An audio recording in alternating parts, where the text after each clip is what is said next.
I mean, crack it open a cold one with the boys ASMR stream. That's how. There you go. There's an idea. Next time I don't have a theme, I'll just sit here and just, like sip whiskey out of a decanter for 30 minutes and just see what happens.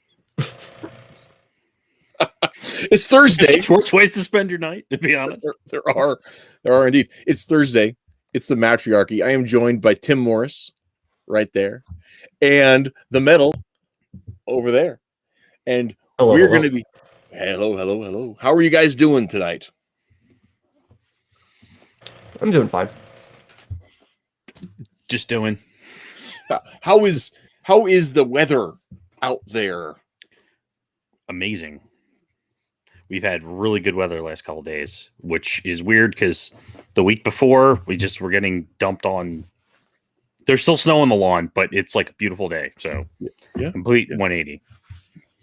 We had a very similar. It was real awful, and then it got just gorgeous. It was almost shorts weather, and then it snowed like 2 nights ago, and it was kind of cold, but it's been okay. But I guess we're supposed to get hammered coming up here. Supposed to have a grand dumping of snow coming right off the Rocky Mountains on Saturday. So the weather wants you to know who's boss. They present you. Oh, shorts weather. You weren't thinking. My weather's a cruel DM. We're out here in West Nebraska, right? So winter doesn't really kick on hard until like December, and then it's just like usually like really in your face for about 6 weeks, and then it just kind of like teases you until it's too hot to bear.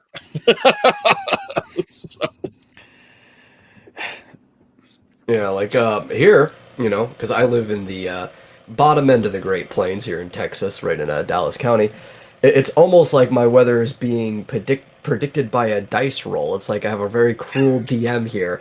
And you'd think, at least during the 2/3 of the year that's basically summer, it'd be predictable, but it still isn't then, because you might get like random hot rain. It could be hot, could be cool, you don't know. Or a tornado could come through. And during the other third of the year, you have no idea what kind of weather it is. We might get a random, like a light blizzard compared to other places, but we might get a random blizzard. We might get sleet. We might get freezing fog. We might just get regular rain. Who knows what happens? It'll go like through all 4 seasons in 1 week. What's hot rain? Hot rain? That's when you walk outside and it's so humid that when it rains, the temperature doesn't change. Yeah. And if it's a really bad day, because I used to live in Oklahoma, and we'd have similar weather. Yeah, it was like Vietnam rain. Yeah, it was, and the rain can actually be hot, it's because it's condensing out of the moist air. Because I lived in Oklahoma in green country around in Tulsa, where it's where it's not the barren plains that Steinbeck writes about, right? It's just like the armpit of America, and it's just moist trees everywhere. There are trees everywhere, and it's called green country because it's constantly green, even in the winter. And you just have like that here. Yeah. And so we have ice storms that would just like take out in the winter. They, instead of snowing, it just would be sheets of ice that would condense on top of power lines and take out major infrastructure, all kinds of stuff. And it would layer just ice. And you could like cut through it and you'd see like layers like the Grand Canyon, right? That kind of thing of just where different ice had settled. And there'd be just freezing sleet where it'd come down as rain. And then the minute it hits anything and stops moving, it's instantly just splatters of ice. And in the summers, it would get so hot and so humid that the air couldn't absorb any more moisture. And like so this guy's crying. It just has to get rid of it. Yeah. And it can actually be the temperature of the air. So you get 100-degree rain hitting you. That's I wasn't planning on taking a hot shower. Yeah, it's later unpleasant. In the evening. It's unpleasant outside. It's not usually hot to the touch. No, but it's like a dice roll. Sometimes it just happens. Sometimes it is. Yeah, I moved out to the desert high plains. It's a semi-arid climate out here in West Nebraska. I love it. You couldn't pay me to live in Oklahoma again. I'll deal with the blistering cold. I'll deal with the dry heat. Oh man, I can't stand humidity. It's the worst. Oh, it could have been worse. Like humidity Dallas and is fine. tornadoes. That's got to be like the worst possible combination. Oh, and we get tornadoes, but at least it's not humid. Well, yeah, you don't really get humidity and tornadoes on the same day because the atmospheric conditions needed to make a tornado don't agree with high humidity. Because you have to have like colliding fronts, so something's going to take care of that humidity before you get a tornado. Okay. Yeah. No, it could have been from the worse Northeast, for me, we do yeah. get to tornadoes occasionally, but nothing My like parents are from Tornado Alley. New Jersey originally. That's actually where I was born, and we almost went to Atlanta instead. And you want to talk about humidity? It's like I'm glad we picked Dallas. Atlanta's warm. Savannah's warm. Yeah, that whole region's a big swamp, basically. Yeah. I remember I was one of the worst parts about the South, especially the summertime, is it gets so it's so humid, you just feel filthy all the time. So you'll take a shower just to make yourself feel less wet, and then you're just I finally feel refreshed, and then you step out of the bathroom, and all of a sudden it just clings back to your body again. Yeah, like I have a habit of buying like 10 packs of white V-necks because in the summertime they're gonna be drenched in sweat, and you kind of don't want people thinking you're changing clothes multiple times a day. So if you just have a bunch of the same shirt, just take it off, put a fresh one on. Nobody knows the difference. That works. Yeah, that would work all right. I mean, you kind of gotta if you're in that environment, especially because you'll get discoloration on the undershirt. So you gotta just kind of rotate through them and just throw them at a certain point, right? Yeah, pretty much. What's best is if you throw them right in the wash, the one you take off, you can actually use to like soak up the sweat on your body like a rag real quick before you change it off. It's like I don't need to dirty more than one thing. This is already ruined. It's a stylish towel. Yeah.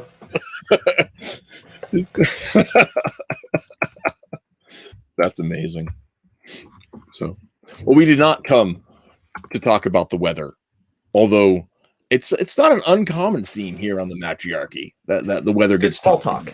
It's small talk. Well, I mean, one of the fun things about this show, maybe it's about all of the internet right now. Here we are.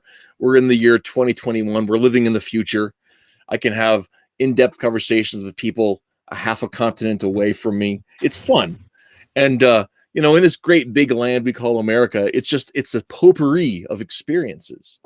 And while we have things in common, there's also things that are separate. Like, for example, my state has so far not been overrun by communists. So there are other people that aren't as fortunate. Yeah. Yeah. My thing is, I actually like the people who are coming in because it's the people who are born here that are becoming communists. They're the problems. And the people fleeing a communist state are all coming here because we don't want to deal with that. It's like when Eastern Europeans migrate to the United States, and then some college student lectures them on communism and socialism. Oh yeah, and it's like you want to find somebody who's a fierce American. Get somebody who escaped, Romania or Poland or something during the communist era, and you will not find more solid Americans than that. Or even from Cuba. Yeah, Cuba's a really good example. Or from Southeast Asia, for like people who had escaped North Korea when they had a chance, or the Vietnam too, and stuff like that. Yeah. Yeah. Well, I got to talk. You guys know Matt Trin, right? With the Mythoverse. His grandparents and his dad came over from Vietnam during all of that. Right. So, he's got a couple of stories that were passed down to him that are really interesting, and I've considered having a show about that, but I don't know that I want to. I don't know if he's comfortable. Like, I've never asked him if he'd be comfortable talking about it before. But as far as like on a show, I mean, he's talked about it, but it's not the same as like, hey, tell us about your the commies chased your grandparents out of Vietnam. Yeah, I mean, I was acquainted with quite a few people who were basically had fled. One was she was basically a little girl, like toddler. One of the last airplanes out, and they shot it down, but she survived somehow. And I mean, that's her story. I'll let her tell that. Yeah. And then my dad's a deacon in one of the priests he works with. They're in the seminary, and then the communists walk in with AKs and they just burn the place down. No more seminary. And that was his direct experience with the communists in Vietnam. After we left, not even before, during. Oh yeah, this is what the communists do. Yeah, that was part of the deal, though. That's the thing that gets me like crazy. Like, well, yeah, this is with the theme, right? So we haven't discussed the theme yet, but it fits in. First, the story. So part of the whole deal is we didn't lose Vietnam. I grew up hearing that we lost Vietnam. That was something like we lost morale. That's what we lost. That's taught in schools. Oh, and Korea too. And like my mom was like a little baby during Korea, right? And so her whole childhood she thought we lost Korea, but we didn't lose Korea. We didn't lose Vietnam. We left on our terms with the deck stacked the way we wanted it, right? We lost Vietnam. We lost the peace in Vietnam because of Watergate. because accelerated it at the very least. Accelerated, but the thing is like because Watergate happened, because the public turned on Nixon, who had brought our troops home, who had ended the conflicts, his economics weren't the best, but they were better than God. Well, he wasn't allowed to have a legacy. So but he wasn't allowed to have a legacy, and so Congress betrayed our treaty with South Vietnam and allowed the North Vietnamese to take over. Yep. And so we ended up, getting played for suckers. And Ginge Gingerton, well, hello, Ginge Gingerton. Says hello, gang. It is the month for gingers. I like your drink. but yeah, and that's one of the things. So tonight's show, I wanted to talk about politics and philosophy, and because the Metal and I were chatting on a Tuesday about this a couple weeks ago, and I think that they're really the same thing, right? That they really are the same thing, but we don't use the terms the way what their words really mean. We do, but we don't realize we do, right? When people think about politics, Tim, when you think about politics, what do you think about?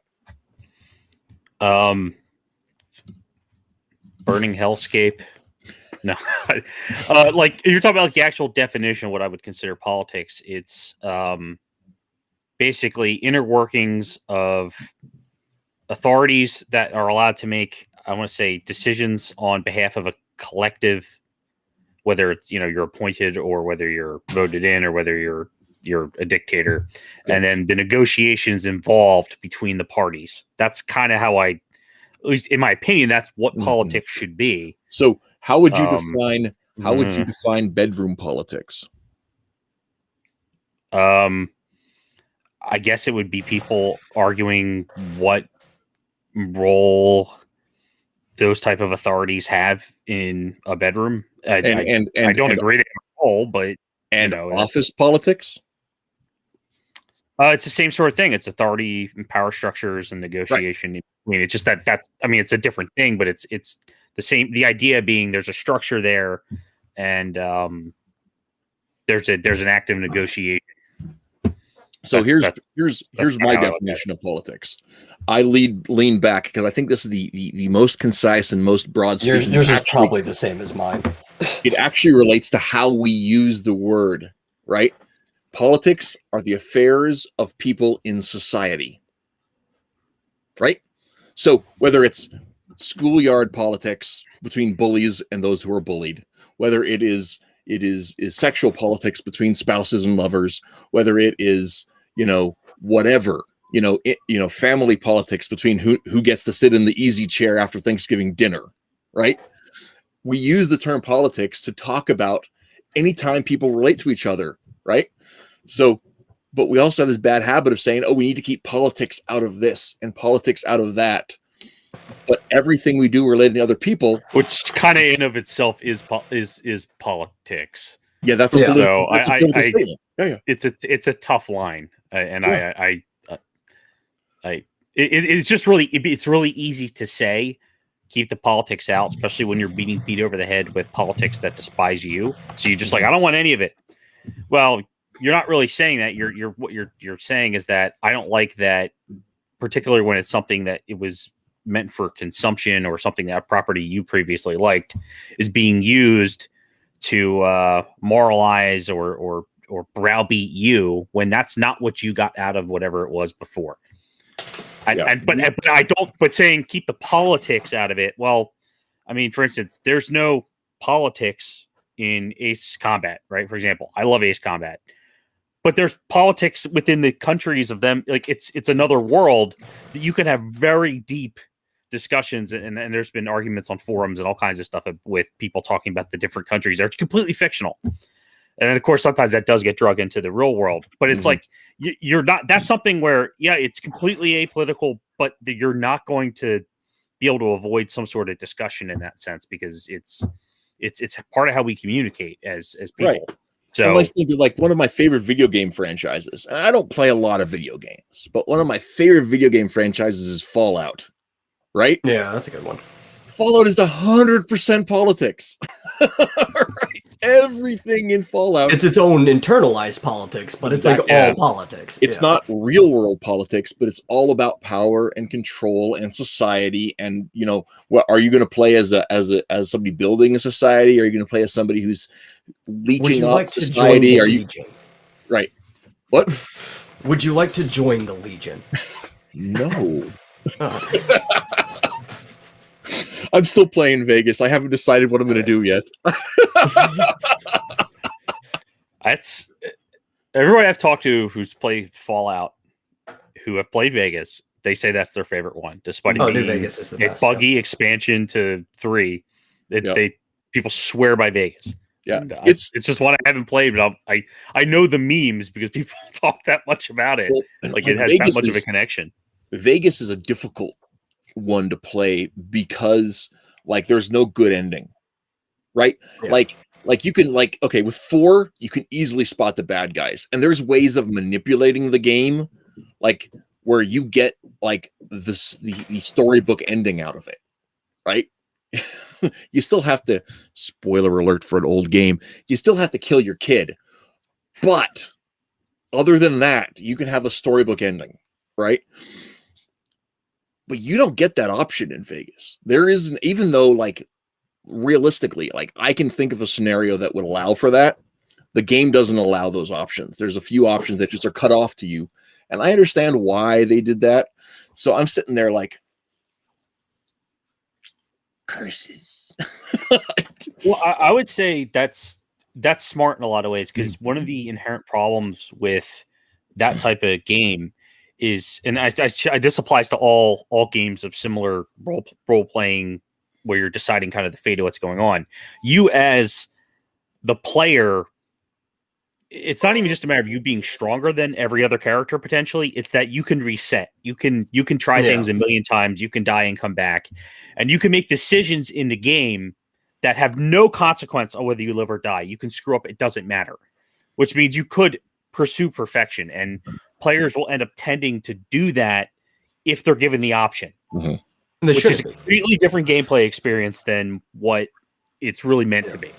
Well, because games as a medium, the whole point is player agency. So you could have either a set story or not, but you need to make sure that the player's agency matters. Whether the player might be just pushing the story along and there's no change like a classic RPG, or if you're really going to let the player interact with the world, their decisions have to have weight to them, so that it feels like it matters that they're making a decision. That's what makes it different from any other medium of storytelling, because you don't have agency in a movie; you're just a spectator. Yep. Sorry, I had a coffee delivery, so better. Okay, and the other fun thing about it too is especially with it gives, because Vegas and 3 both have like a level cap, right? They're designed to go, beginning to end, and then with that you can start over and have a different experience. Whereas like 4 doesn't have a level cap, so you get to become God, and until your Xbox crashes on itself because it can't handle the memory, because they really built a sandbox that they couldn't control with that puppy. Let me tell you. Man, a little buggy.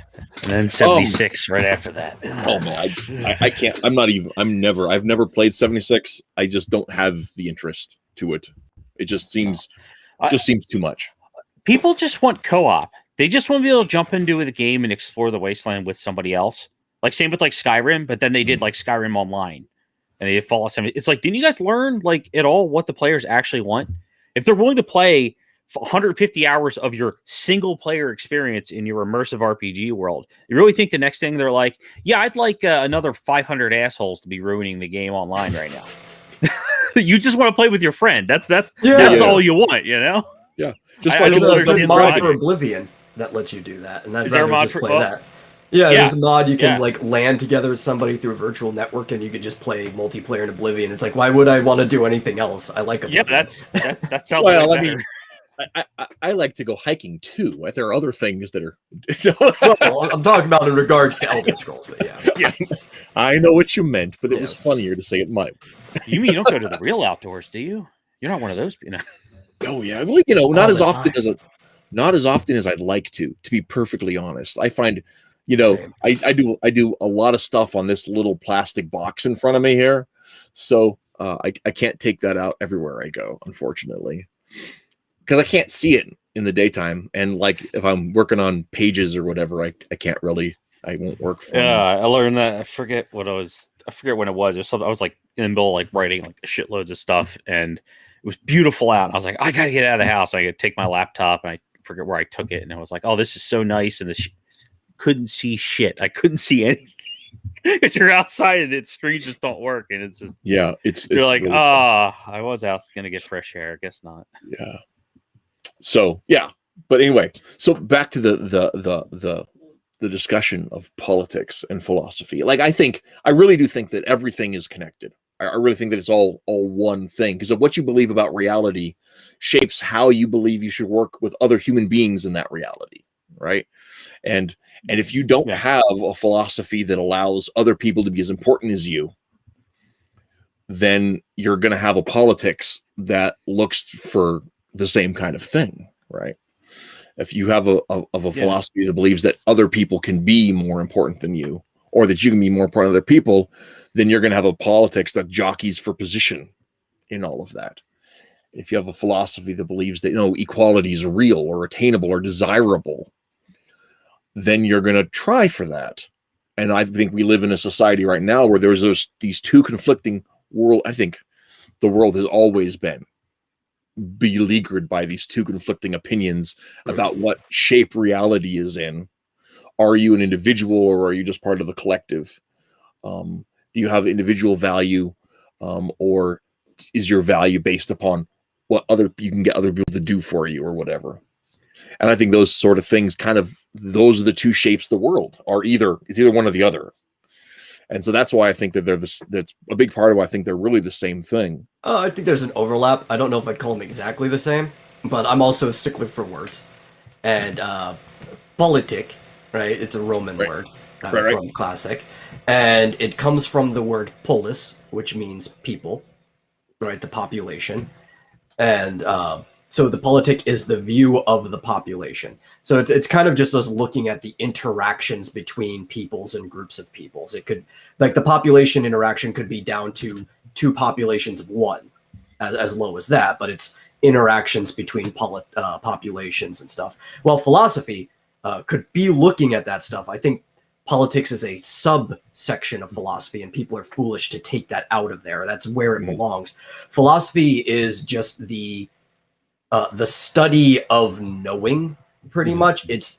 it's not what we know, it's trying to figure out how we know what we know, and that's why politics would fall under that. That's why like most degrees or degrees of like philosophy, because it's Yeah. really just the study of knowledge. It's Well, not and hard it's science or anything like that. the whole PhD, Doctor of Philosophy, Yeah. the holdover from the old educational system, right? Yeah. The classic, the classic liberal arts, which is that everything, the 7 liberal arts are all a branch of philosophy, and so you're really more accurate when I say it's the same thing. I really mean, that's not. That's where it belongs. Yeah, that's shove it in the right box. Yeah, exactly.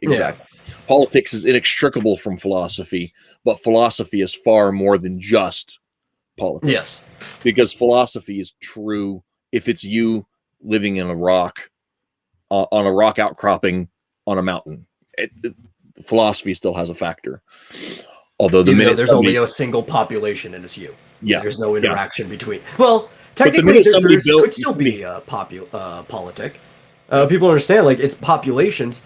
You could have a politic between you and the animals in your environment. Now, you're the only one that's having a conscious action of this in some degree, like an actual agency. Mm-hmm. But you have to get to know those animals in your environment, and you have to figure out how to get along with them. And it's like, well, these wolves actually aren't that bad. If I give them food, they're basically like feral dogs. They won't bother me. They might even be nice. That bear, though, I need to stay the heck away from. And also, don't let the wolves know you're scared. Yeah, that's cats for the king. Yeah. Mm-hmm. The cow's cat. So, but and that's very true.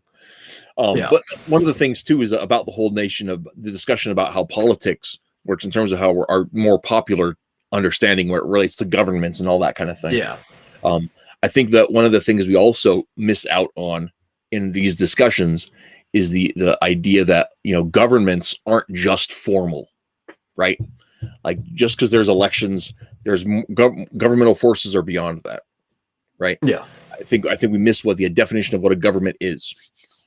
One of the reasons I disagree, I part ways with anarchists on this point because I part ways with anarchists on a lot of points. Yeah, but I mean, like I really appeal the concept of anarchism really appeals to me because human beings are so untrustworthy. Yes, the minute you give them power, just you're signing yourself up for slavery. And the problem though is that it's impossible to not form governments. Yeah, I really dislike feudalism, and I would not like to go back to that. Yes. And that's pretty much like the inevitable outcome of any form of anarchism. It's like, yeah. That's true. Well, and I mean, like I really think that, feudalism isn't really functionally different from communism, isn't functionally different from socialism, and isn't functionally different from fascism. Because communist I would argue is functionally I don't different know. from communism. I just don't think communism is physically possible. Right. Well, because the thing is like true anarchic socialism, the vision of Marx is impossible. No, that doesn't exist. Yeah, it can't exist because in order for it to work, you have to have a class of managers, and those managers are exactly the same as feudal lords. Yes. Right. And so that's why, and that's why, like, when somebody's like, "Oh, true socialism has never been tried," yes, it has.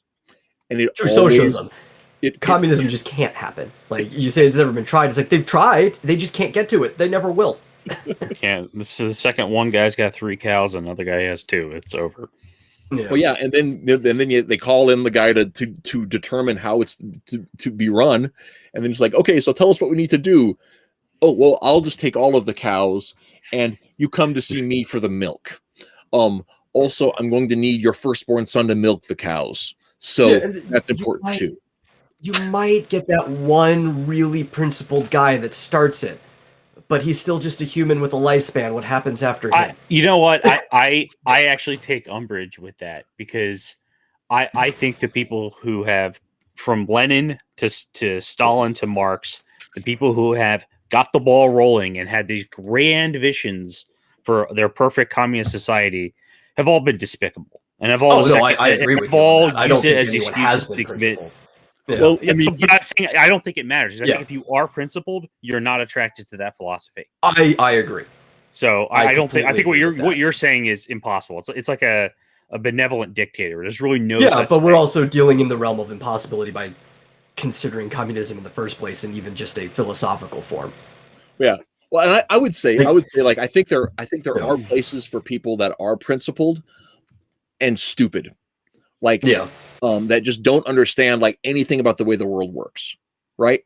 Like, there's trust fund kids that genuinely believe that, like, if we just shared everything, wouldn't that be great? Sure, yeah, that'd be great.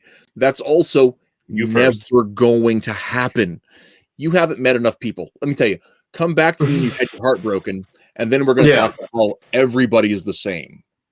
Like, some jerk takes advantage of you. Everyone else does that, not necessarily romantically, but it's the same set of mechanisms that go into somebody will casually discard your heart as somebody who will rob you blind. It's the same set of mechanisms in play. It's just a different motive. I mean, different immaterial good we're dealing with.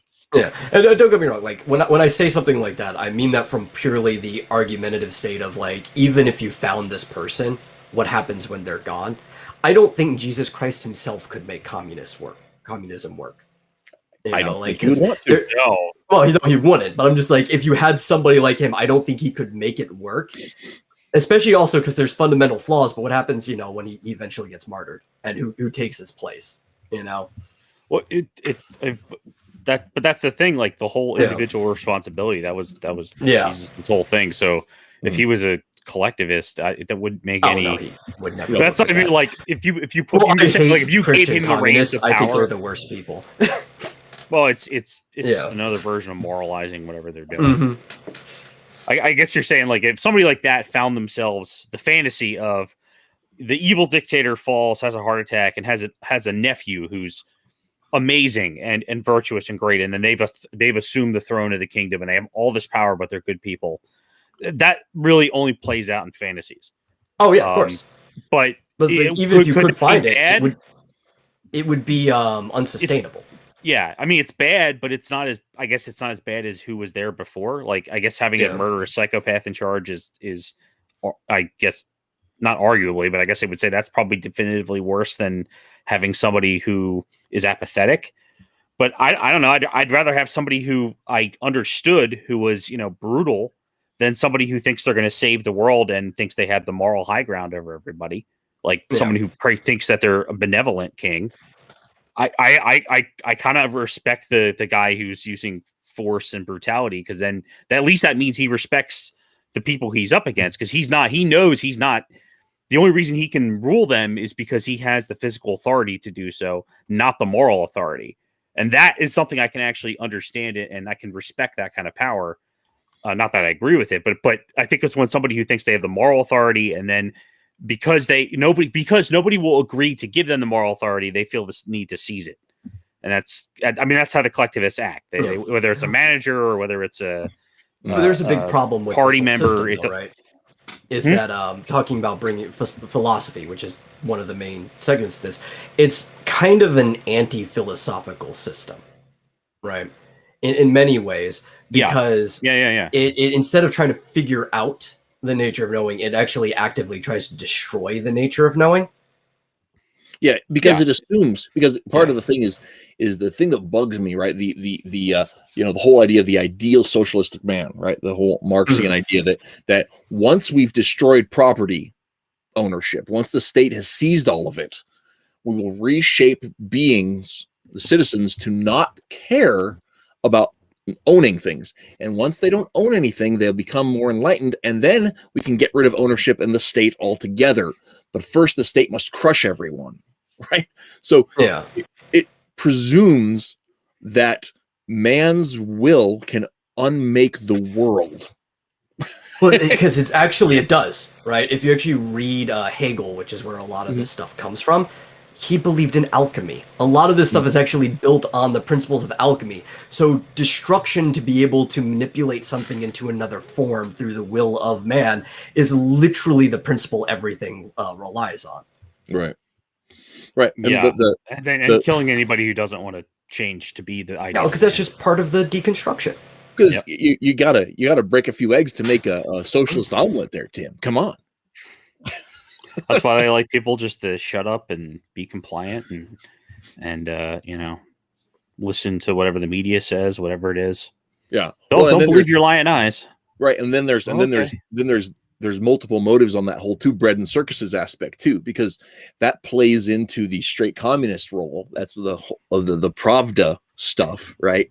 But that was also the gameplay behind the original bread and circuses late Roman Empire act, right? Yep. If we just keep the citizens distracted, they won't notice we're taking all of their money.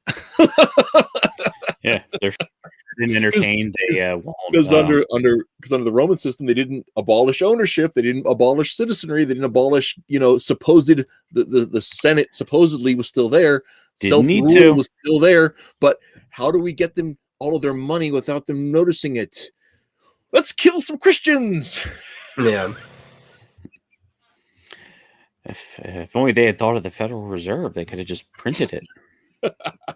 Well, they didn't know printing yet either. So. Oh, it was so hard to mint coins back then. And actually, they did devalue their currency. That is one of the things that also late Roman Empire did lead to its decline. People started realizing Roman money wasn't worth anything because it was so full of tin. And they basically legalized counterfeiting, but only amongst the ruling class. Yeah. And so doesn't that sound familiar? Well, and part of the reason they did it that way is because people were shaving off the coins, the gold, and they'd use that traces of it and weigh it out. Oh, hey, Lord Raging Goblin is here. He has not been here in a while. It's kind of funny. They flipped. It's like they were this close to discovering the use of fiat backed by, or at least something like to have it be a voucher, but they were like, oh, we can make the coins out of tin and they'll work just great. Yeah, they will. But then the second they realize that, then they're like, oh, well, nobody knows how many we can make. So they just keep making them. And it's like, if you had a gold coin, you said, oh, that's worth, value of one solid full gold. And you said, look, we hold that. Here's the voucher for it. Here's your tin coin that says, this is the one you own. I mean, that sounds great until you realize, like, who's making the tin coins? Is there any accountability? Because he can have one piece of gold and give out 5 things to say, oh, this is redeemable for the same gold. And that was one of the interesting things. No, it's not anymore. Yeah. Well, that's one of the interesting things historically too, is that was what was happening. That devaluing of the currency was happening in the Western Empire. In the Eastern Empire, they were really hard-nosed about it. And the Byzant was the standard of trade throughout all of the Western world, from Greece all the way to England. The Byzant was the standard, and the Western Roman coins were not. And it wasn't. I don't think from when that all was going on, I don't think it was 100 years before Rome was just overrun. At that point, I mean, they had a hard time, because at that point they were part of the reason that they were playing all their tricks, so they could pay mercenaries to come in, and the mercenaries were like, well, your money's not really worth a whole lot, so I think we'll just take over the place. Take over some territory. We'll do some this. So somebody got to get paid, and when you make strike deals with the devil and then print your own money, guess what's going to happen? They're going to own you. That sounds really familiar. Oh yeah, England did that during the Revolution with the Hessians. Wait, they were cash short. They were basically saying, well, when we win this thing, we'll promise you X. Yeah, well, that doesn't. You have to win, because if you don't win, then you're in trouble. Yeah. So we do have a question from the chat.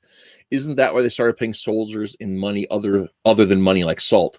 I actually think the payment of salt predated that, because it was smaller denominations than you could get in coinage. And salt was more portable than gold. It was kind of like a utility. It's almost like being paid in like oil stock or something. It's kind of a similar concept. There was also a odd practice that a lot of people don't talk about, because most people weren't actually on the level of citizen, and you could become a civ by joining the military and stuff like that. You technically, wherever your house was, wherever you lived on, belonged to somebody else.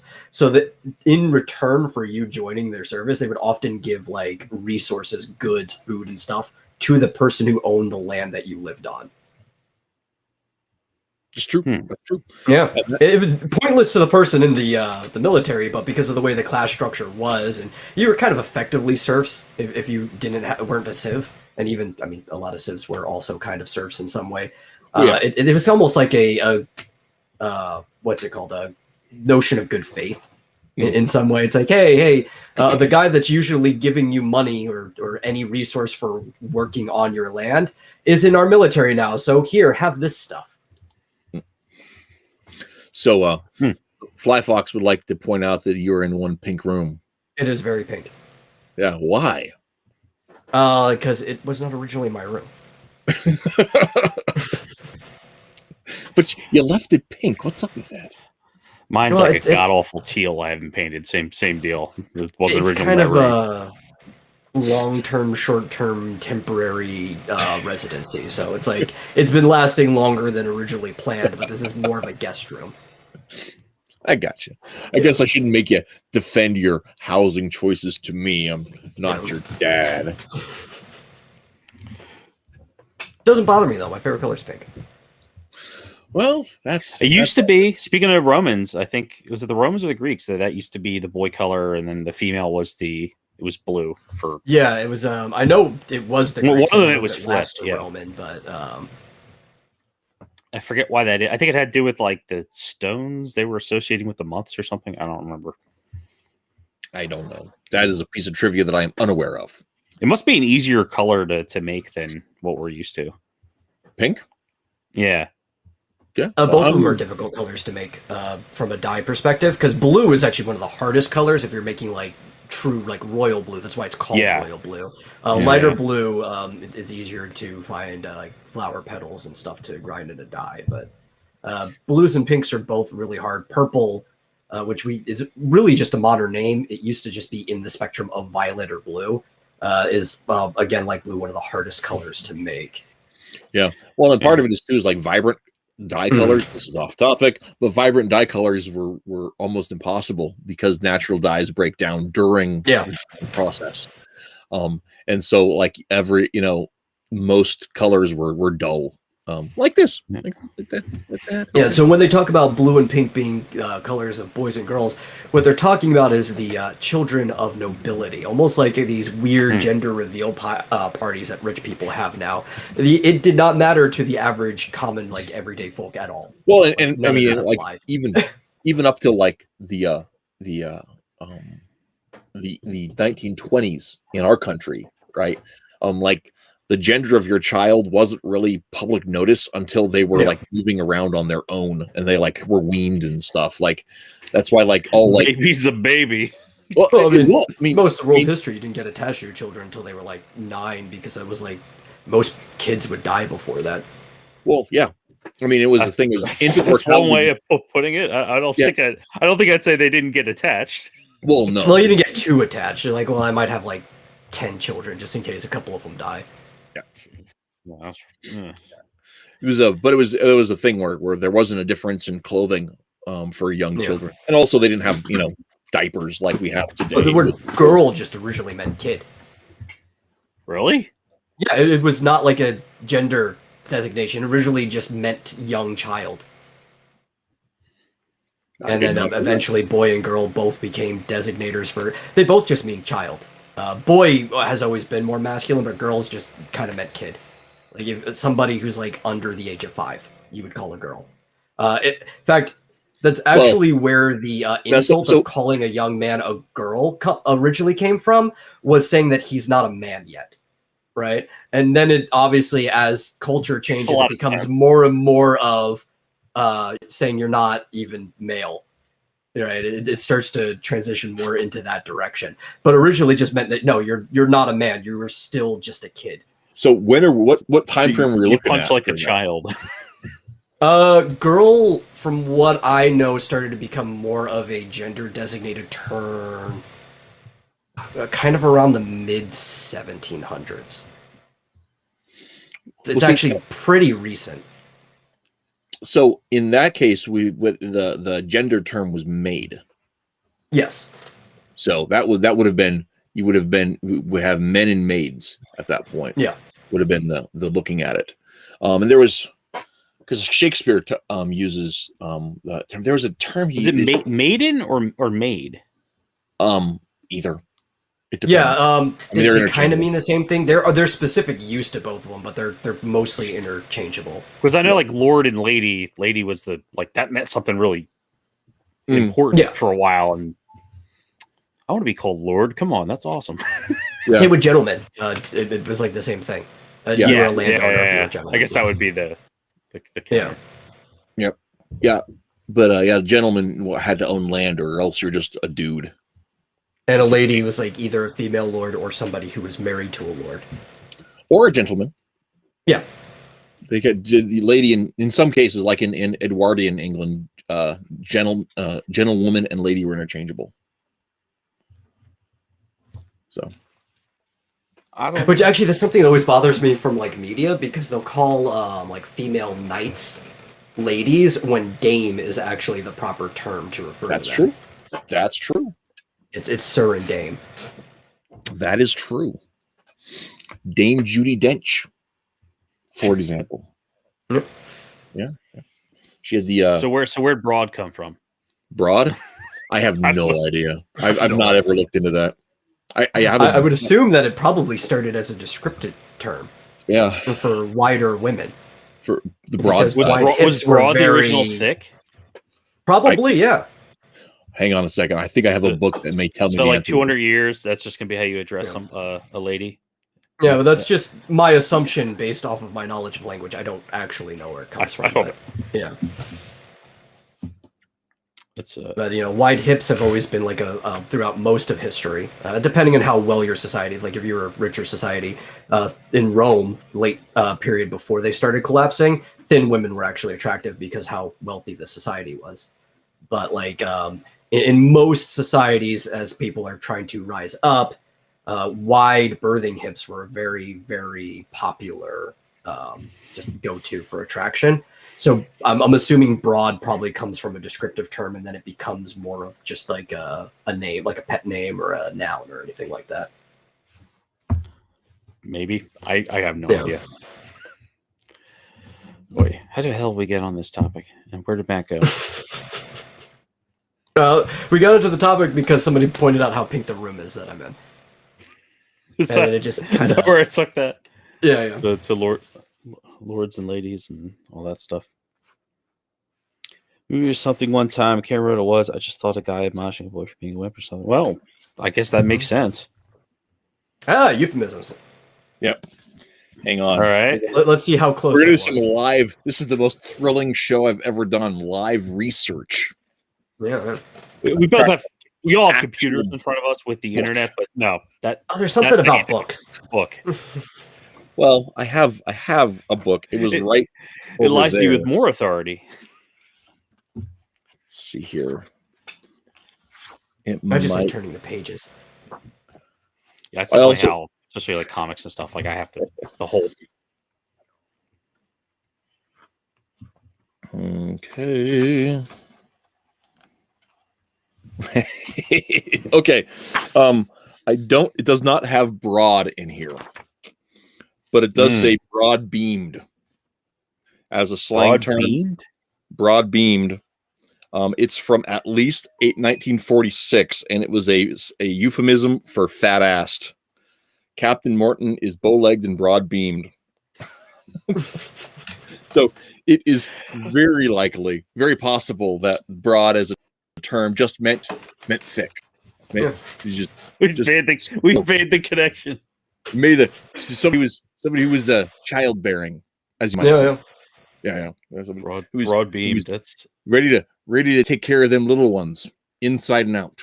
Yeah, I'm just gonna check my assumption is correct. I think that's probably pretty close to correct. So I have another one I can look up. Yeah. So there you go. That's it. I don't know if you said broad beamed, I would have guessed that meant something else, but no, it makes sense to me. Should bring it back. It's a well hung man. Yeah. So Right. anyhow, who knows? But yes, so back to the thing. The other part I think comes down to the whole idea of the reason I think we have these two competing philosophic ideas, right? Between the nature of person, or the nature of the person, is I think it comes down to our belief about truth, right? And whether truth can exist, right? Whether it's whether truth, and I mean in the transcendent concept. I don't just mean if something is accurate. I just mean like I say, hey, I'm about 6'2", right? Okay, that's a fact, right? And it's a true fact, but it's not what I'm talking about. Except under Common Core, but yes. What? Except Common Core math, then Well, you're yeah, just whatever height you identify as. Yeah. Well, I think. Anyway, that's a whole different thing. No, you're right. It is a matter of what is accepted as truth, right? And the idea that and here's one of the things, and this is one of my pet peeves, right? So if we assume that truth exists, right, it means we also have to assume that there is more to reality than the physical universe, right? Because truth is an idea that is not something you can weigh. It's not something you can measure. It's like justice, right? Therefore, I am. Yeah, it exists beyond our being. Right? Well, you kind of have to assume that while the universe itself is possibly infinitely greater than you are in size, that most of your interaction with reality is not the universe. Well, I think that's a fair statement too, especially because when you get down to it, like none of us really react. None of us really react with the universe, right? We react with our impressions that our senses get from the universe, and then you don't react in real time either. It's a slight delay from interpretation. Yeah, of microseconds, and then even then, our all of our apparatus is at a distance to it, and so the memories that we have and our inflections on all that stuff, it's all virtual, right? There's no real interaction with it. And that's not even discussing the fact that most of matter is made up of empty space, right? And so all that ever really touches are magnetic energies. But, all of that aside, right, we still have all of these non-material goods and concepts that follow us through. And so if we believe that truth exists, we have to believe that there's something bigger than the physical world, or alongside or parallel to the physical world, for us to even be able to hold these ideas in our minds. And if that is, then that comes down to like the core of our experience as people is personhood, right? Is internalized knowledge and will and decision making and those pesky things, emotions, right? That all of those things are all immaterial, non-physical constructs, right? That are either illusions because we're all just meat machines, or are part of a greater reality. And that's, I think, what hangs people up sometimes, is because they don't want to. Because I think if our experience is personhood, and we're made to, and we operate within a physical universe that interacts with our personhood, then whatever is beyond the universe seems intimately obvious is some kind of person, at least in his way, as like, because there's such a synchronism between our perceived reality and how it relates to the things around us that we think we actually relate to reality. You know what I'm saying? Does that make sense? Yeah, but that is also where things like confirmation bias comes in too. Yeah. That's true. That is true. But it also is one of those things where, but if we just chalk it up to confirmation bias, then that once again puts into question whether anything can really be known. Yeah. Well, and whether truth that's the thing. exists. Can So, things be known? But this is where philosophy comes in, right? It's the nature of knowing is the whole point of philosophy, which is why over many generations we've also have many of these philosophical razors that can help us cut away at things that likely are or aren't true, right? And that's the whole point. Is like, and truth is not the same as fact. They're not the same thing. Even if you look into the historical progression of the word, truth is a navigation term, really, right? You can even follow back to arrows, something flying true. It actually kind of just means the way forward. And you can even see this repetition in a lot of old texts, because older, like say religions and philosophies, like to repeat things. They reiterate them in different ways to really cement and affirm what's being said. And often, like say in Christianity, you see the words the truth and the way follow each other almost in a lyrical sense. And that's kind of what it means. You also see this in the Tao in Chinese philosophies and religion. And the Tao means the road or the way, and it is the truth of the world. Makes sense. And so in many ways, the razors are there for us to figure out how to carve our path forward and to stay off of the trails we're not supposed to be on. yeah. But once again, even the idea of supposed to be on, Yeah. right? I mean, we can't But get again, away. that's philosophy. Yes, but we can't avoid speaking in personal terms. It's like it's not even capable of it. Even people that are like diehard, non-directed evolutionists that think that everything is just random processes never stop talking about the plan of evolution. Evolution doesn't have a plan. Yeah. But they can't. Yeah, it's impossible we to think in discuss it. narratives. It's the way the human brain works. And we think about, and they think about, it's that obviously this structure is a design, but it's not a real design. We just say it's a design because we're incapable of comprehending something that isn't a design. So because we design everything. Because we design. Everything we do is by. Well, we do things by accident, but like anything we do intentionally in society is by design. I mean, that's where and even things that aren't, things that aren't intentional, we can still look back and say, well, why didn't you think of this, right? Because the whole hindsight's 2020 thing.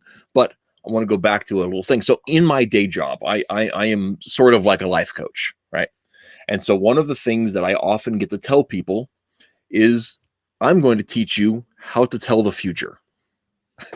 And I'll have a kid be like, what are you talking about? I said, okay.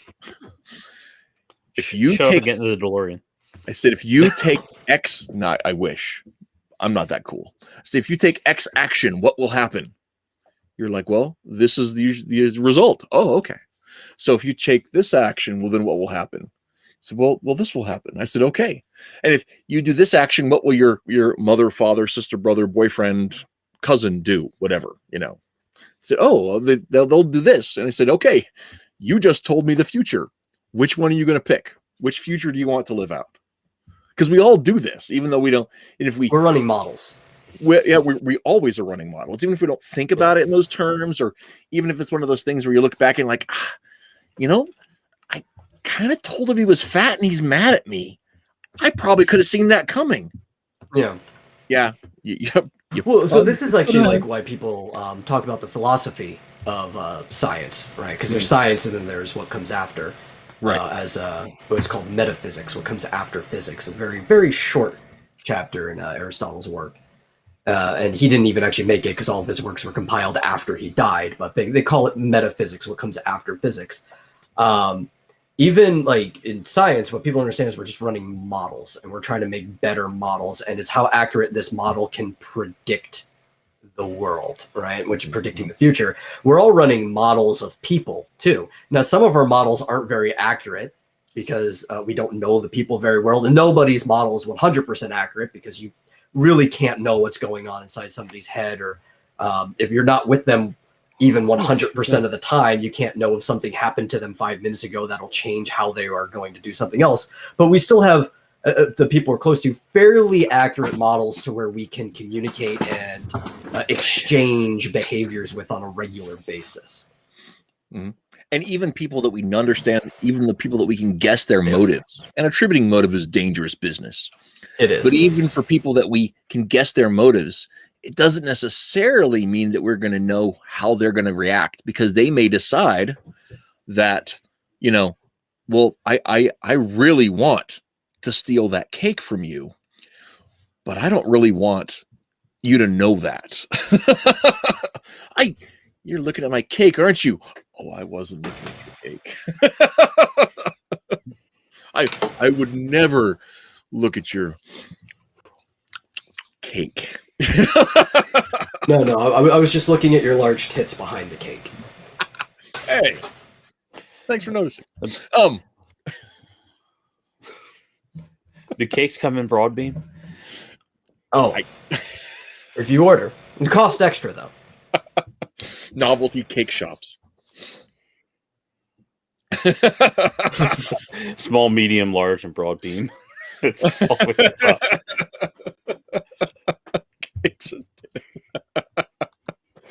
Oh man. We are talking about Weston Wilson. We are talking about meaning and philosophy and how that relates to politics in a free form, scattershot sort of manner. So thanks for tuning in. They're on Twitch. I don't get a lot of people watch my Twitch, so I appreciate it that people can stop by. That's fun. Yeah. So, But the model thing is actually my biggest problem with, say, things like communism, because we brought it up earlier, is even before any type of hypothetical argument, you go back to the beginning, it's a really bad model for predicting the future in any way. Like, you talk about bad philosophy. Yet they insist that in centrally planned. Well, and the part of the reason I think it is because it ignores the historical evidences of how people behave, right? Yeah. It says if we just change everything in the world, then people will behave like X. But the question is, why aren't people behaving like X today, right? So people don't behave that way. Why not? Or is it even desirable to change the way people behave, right? And that's why, for governmental philosophy, I don't think you get better than the Declaration of Independence, right? We hold these truths to be self-evident, that all men are created equal, that they are endowed by their creator with certain inalienable rights, that amongst these are life, liberty, and the pursuit of happiness. And to secure these ends, these rights, governments are instituted amongst men, deriving their just powers from the consent of the governed, right? I don't think you get better than that, because it explains individual private motivation, it explains collective interest, it explains voluntary cooperation, and it explains the equality of rights, right? I do think there's one weakness to it, that if they had understood this thing back then, they would have put it in, and that people have actually destroyed it in our government since then. And that's the whole inheritance stuff with taxing and everything, because lineage selection, I mean, there's no such thing as group selection, but there is lineage selection, is actually one of the most important things to people. And if you understood anything about lineage selection, you would have put more natural rights protections in there towards lineage, and there aren't enough of those at all. Yeah. I don't know about that, and in fact, I understand why the founding fathers would avoid that completely, because of the fact that the lineage is how the kings are selected. Yeah, I understand why they would have a reprehension to but it should be inherent in the fact that if you do have private property, you do get to decide who to pass it to, because it's your property. Well, and if you want it to be your kid or your adopted kid, I mean that should be inherent, but some people just don't. It doesn't. One of the things that comes to, though, is the Declaration is a philosophical statement about what government should do, not how it should do it. Yes. Right. So what's government's role? Right. What's government's role, not how does it pull it off? So well, I'm not even talking about to the Constitution layer. I'm talking about the Declaration. The problem is sending a message to the king. It does seem like they were shooting off the idea of lineage because of the kinghood and stuff like that. I think there may be something to that, but I also think there's no power structure where lineage has any place that involves essentially people freely deciding. The one place it does, right, is in the family structure, and that's one of the things. And that's one of the things. That's not government, though. The family structure is not created by man. A family structure is inherent. That's true. But that comes down to what is government, right? And we kind of got off top of this earlier, but what government is is it's not just formal elected officials. It's not things like that. Formal. Storyteller. Government is right. Government power is anytime two people agree on how a thing ought to be, a de facto ad hoc government is created. If you and your neighbor decide where you're going to put a bird feeder on your fence that you share, that's an act of government, right? It's an ad hoc, informal governmental system, but you have an agreement. If you're looking at how governments evolved, because governments did evolve, they weren't just created. I don't. You could say that's an act of politicking. I don't know if I'd say that would be an act of governance, right? Because there's no. There is a governance in terms of how people behave with each other. But I would say that's more of how the people agree. Well, that's what I mean. But it's how they agree to. I guess that's the whole point in Declaration of Independence. Is if you break it down, just leave people the hell alone. Yeah, well, it's self-governance is a thing. Right. A third person doesn't get to come in there, right? And that's and this is one thing. Like I want to go back to Lincoln for a sec. Well, we haven't gone to Lincoln, but if you were to look back on the Gettysburg Address, right? The whole point of the Gettysburg Address is like, hey, our whole I'm going to be crude here on my adults channel. Our shit's fucked up, right? But we have one chance to show the world that a people can rule themselves. One chance, and we have to make that happen. The government of the people and by the people and for the people shall not pass away from this earth. Like he was living in the fall after the fallout from the French Revolution and how they'd gone back to a king. He said, "There's one opportunity to show the world we can pull this off. We have to stop killing each other." Right? That was the Gettysburg Address, and so that comes back to the whole thing. But that's the idea of self-governance. That I control me and you control you. And when we work together, that still forms informal. And then if you write it down, formal government action between parties. And that's why, that's one of the things, like I'm a big Second Amendment guy, but I think that one of the things we get wrong about it is that you and me don't have access to tanks. I'm sorry. If the formal government gets to have a tank, I should be able to have one to stop them from unjustly taking my property. So the IRS should never have had a leg up because we all should have had tanks. Yeah. Because that was they had to amend the Constitution because it overtly said that income tax was against the principles of this nation, right? Because it is. It absolutely is. So I mean, you go back to early 1910s when they started playing with that stuff, and then we're reaping the problems of it today. Yeah. It's it's crazy. It's crazy. Well, and so the question from the chat is: can the government be an overarching overseer without being a dictatorship in some way? Are governments too chaotic? Are humans too chaotic to do their own thing without this society's construct? Yes and no, right? Because I believe we will automatically form governmental relationships. It's like one of those things where you can imagine an anarchic system, or like Tristan da Cunha, the island in the South Pacific or the South Atlantic, for generations was a practical anarchy. It was all ruled by consensus on various issues, and that's all it was. And there was at most 200 people that lived on the island. So it was a very small population. And they didn't have a formal government for 250 years, right?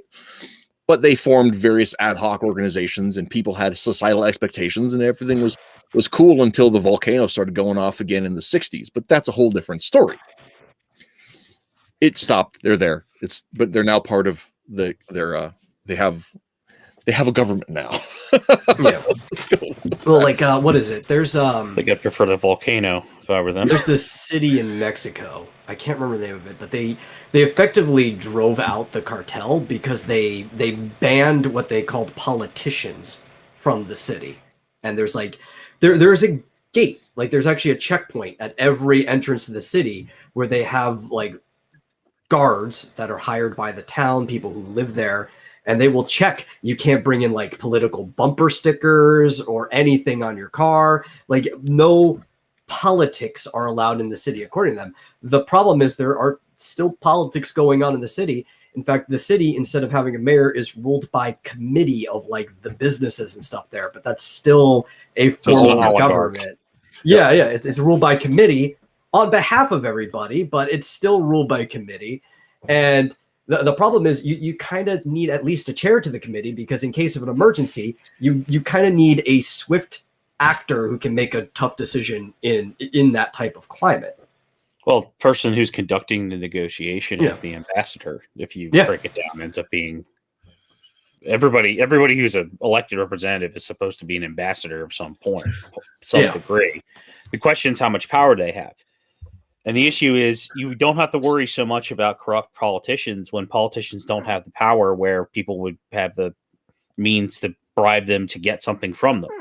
And that's the problem. Everybody wants to expand the power of the state and expand we should do this and we should ban this and we should. It's like, well, yeah, but now what you've done now is you've put the power from, because you wanted to stop one person who you didn't like, you've now put power in the hands of a politician, and you've made them even more susceptible to being bribed. And if they didn't have that, if they didn't have the power to actually do with these, particularly like you see, like the lobbyists, right? If the senators and the representatives didn't have the power to give the lobbyists what they wanted, then they wouldn't be lobbyists. It just wouldn't be an issue. And we cock it up constantly. We're just like, the solution, more power, more, because we want the one person to save us. It's insane. Well, it's going to lead to our ruin. There's a couple of big issues that are in play there. Well, one, and this was if there was a fault to the Constitution, it's the this. Volcano was an inside job. Yeah, the volcano was an inside job. That was just cracked me up. But if there is a fault to the Constitution, it's this: Congress gets to give themselves raises, right? Because who else is going to decide? That was an oversight, right? The Constitution specifically lists that Congress must meet once a year. They never imagined people would want that to be their full-time gig, because it was a drag. It didn't pay good. It was a huge pain in the neck. Every one of these guys was a farmer or a businessman. And when they were writing it up, they were like, nobody's going to want to stick around here. They're going to want to go back to run their business. They're going to want to go back to run their farm. So they meet once a year in December. That's it. That we have to mandate they at least show up. And why is it a full-time job? Because the power they have is much higher and much more vast than what originally was intended. But a lot of that came down because they were allowed to give themselves raises. if they were making 30 grand a year, they wouldn't be sticking around DC all the time. It didn't for that amount of money. I think they should just pay expenses. I think the locals while you're there, that's it. This is your district pays you. Mm-hmm. They vote what your salary is. Yeah, and for the most part, sure, sure, maybe California, being as weird as it is, might give a much higher salary to their congressman than, say, Delaware would. Yeah, but if there's no quorum, then nothing happens. Yeah, everybody just go home. That wouldn't be a bad way to do it. But I mean, I think that the money begot the power. I don't think it was the other way around. Although because they were finding more excuses to stay there since they were making money. Exactly. Oh, I'm working so hard passing all these laws. Yeah. Look how hard we work for you. People, so, Forget the fact we're spending your money. Forget the fact we're taking more power for ourselves. We're working for you. Or the fact that some days that we get paid, we literally just send in the bare minimum number of people, some junior appointee to basically call off the day. But that's the only thing that has to be announced that day, and the rest of us are at some beach home somewhere getting paid anyway. And I think the other big factor that's a good day with this Congress. Yeah, I wish. Stop passing shit. Anyway, the other thing I think we really went is I think the states, and this largely it accelerated after the Civil War, but it was going on before that, where the states refused to stand in the power of the 10th Amendment. Right? When the government started creating new bureaus, they started funding train systems, all this kind of stuff. The whole.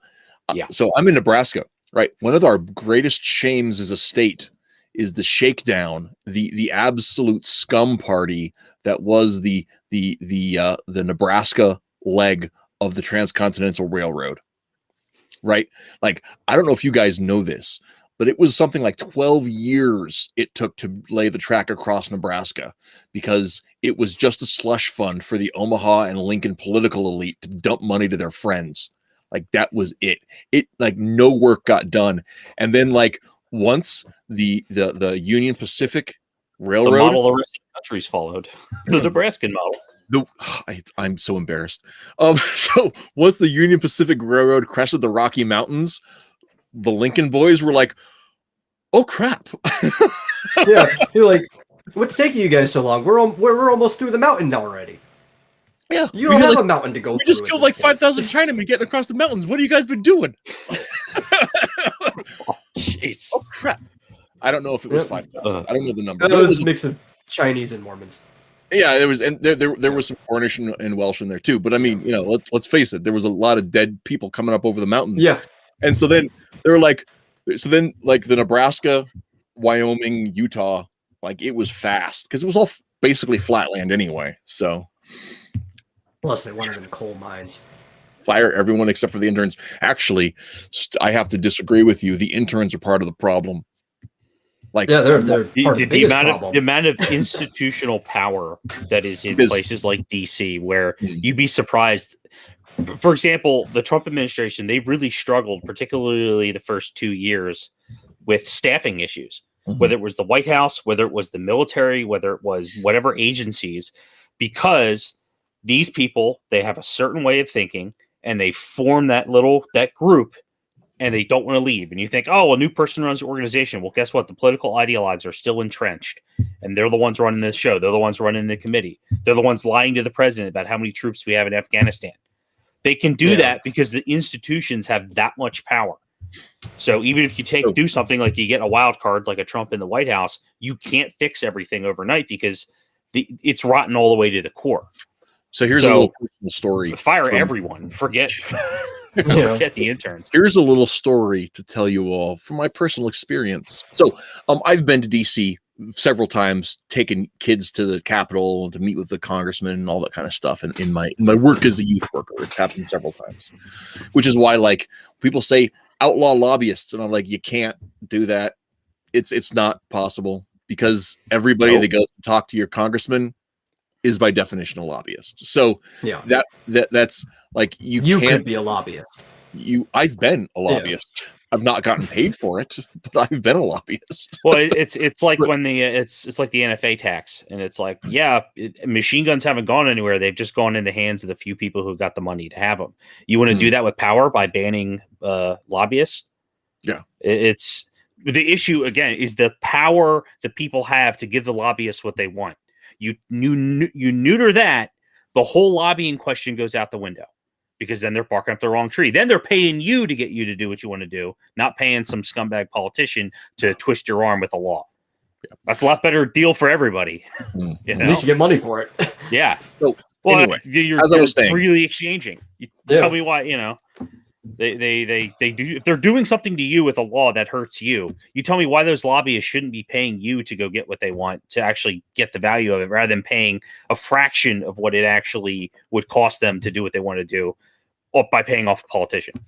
Yeah, because they'll do things like they'll lobby for land seizures and stuff when they could just pay you for your house and property. Yeah, it's easier to grease the palms of some politician to get your eminent domain pushed through than it would be to actually pay the person who owns the actual private property.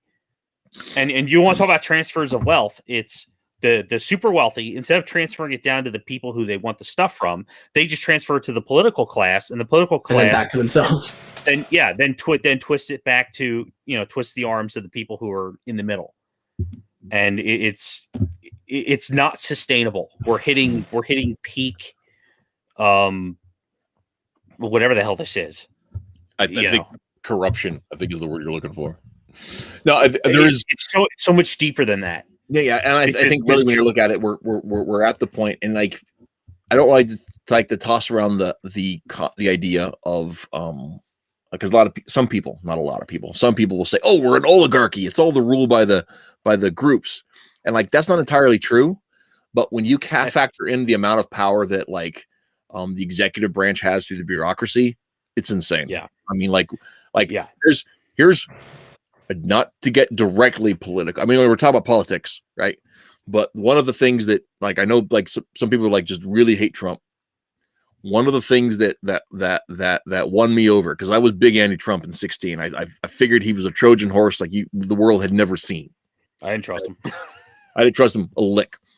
But when he started, like, taking power away from the administrative state by rolling back regulations, by intentionally not hiring people to work stupid jobs that shouldn't exist, I was like, yeah, you have my attention. Yeah, and the tragedy of all of that is that he couldn't actually get rid of the jobs; he could just not fill them. Mm-hmm. And the second the institutional power got back in charge, boom, all the jobs are filled. Well, right back to the same bullshit. It's because some of those jobs that should exist, I mean, if there's any of those that the government should be doing, that should be something Congress is supposed to do. And Congress created the bureaucracy and gave the power to the presidency to maintain, so that they wouldn't have to do their job. Right? So the executive branch can't divest themselves of that authority without Congress saying, you're right, we don't need a Department of Education anymore. What was I thinking? maybe this was a terrible decision. Well, the biggest problem is not even just Congress, it's the Senate more than anything, because the House does like twice the amount of work that the Senate does. I think it started election of senators. Yeah, when states stopped about appointing senators, that was the problem. You want to talk about the door opening wide for the lobbyists and the corrupt money, the direct election of senators. Yep. That it also right means there. People stop focusing on local elections too, which actually impacts who selects the senators and stuff like that. It's like when the state was appointing their own senators, kind of meeting the House of Lords standard in the parliament in that way, then people just stopped caring about like certain, like the local congressional elections and stuff like that. Yeah. Let's dial history back again to the Civil War era, just after. Yeah. Right. One of the things that doesn't get talked about very often is that in the first election after the Civil War in the southern states that had come back in, the southern houses and senates of the states were flooded with black Republicans, and they picked, and they sent some former slaves to Washington and the House, and they're not in the Senate. The first black senator, I think, was in like the 40s, but the black Southern Republicans had control of who got to go to the Senate.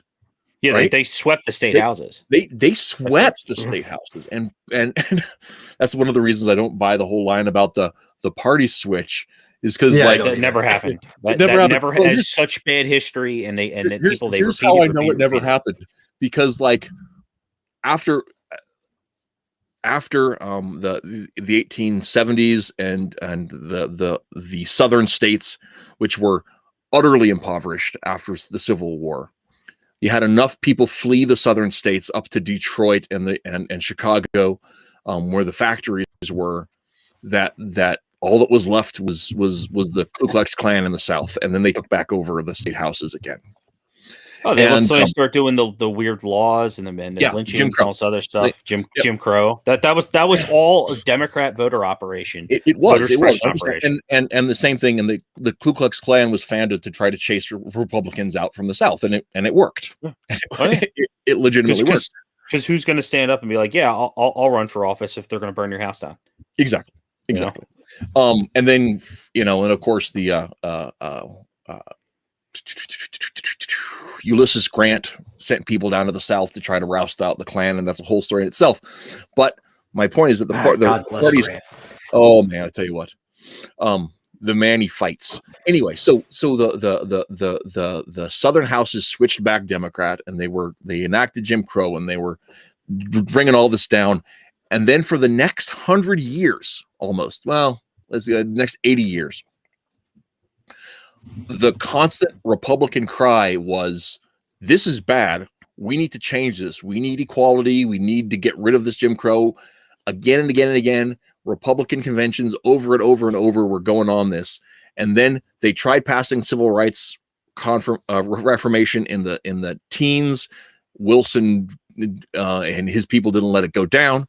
It started trying in the 50s under Eisenhower. LBJ and his cronies wouldn't let it go down, including John Kennedy, by the way. Wilson resegregated the military. Yes, Wilson resegregated the military. Whole thing. This guy's a son of a bitch. Anyway, he's. But my point is that finally, you get a balderdized version of the Civil Rights Bill that Republicans have been trying to pass for 50, 70 years. It gets through. Every one of them votes for it. Do you think suddenly they're going to be like, hey, we just had the biggest win in 4 generations. Let's go be Democrats. No, the Democrats, they realized it was popular and they took credit for it after the fact. Yeah. And then if you change the way history's taught in schools, then eventually you bend reality. Yeah. Or at least for some people, at least perception, I should say. And it's back to the Vietnam thing again. If you get the right people telling the wrong story long enough, people don't really notice. Well, yeah. Here's an interesting story about Vietnam and that particular situation.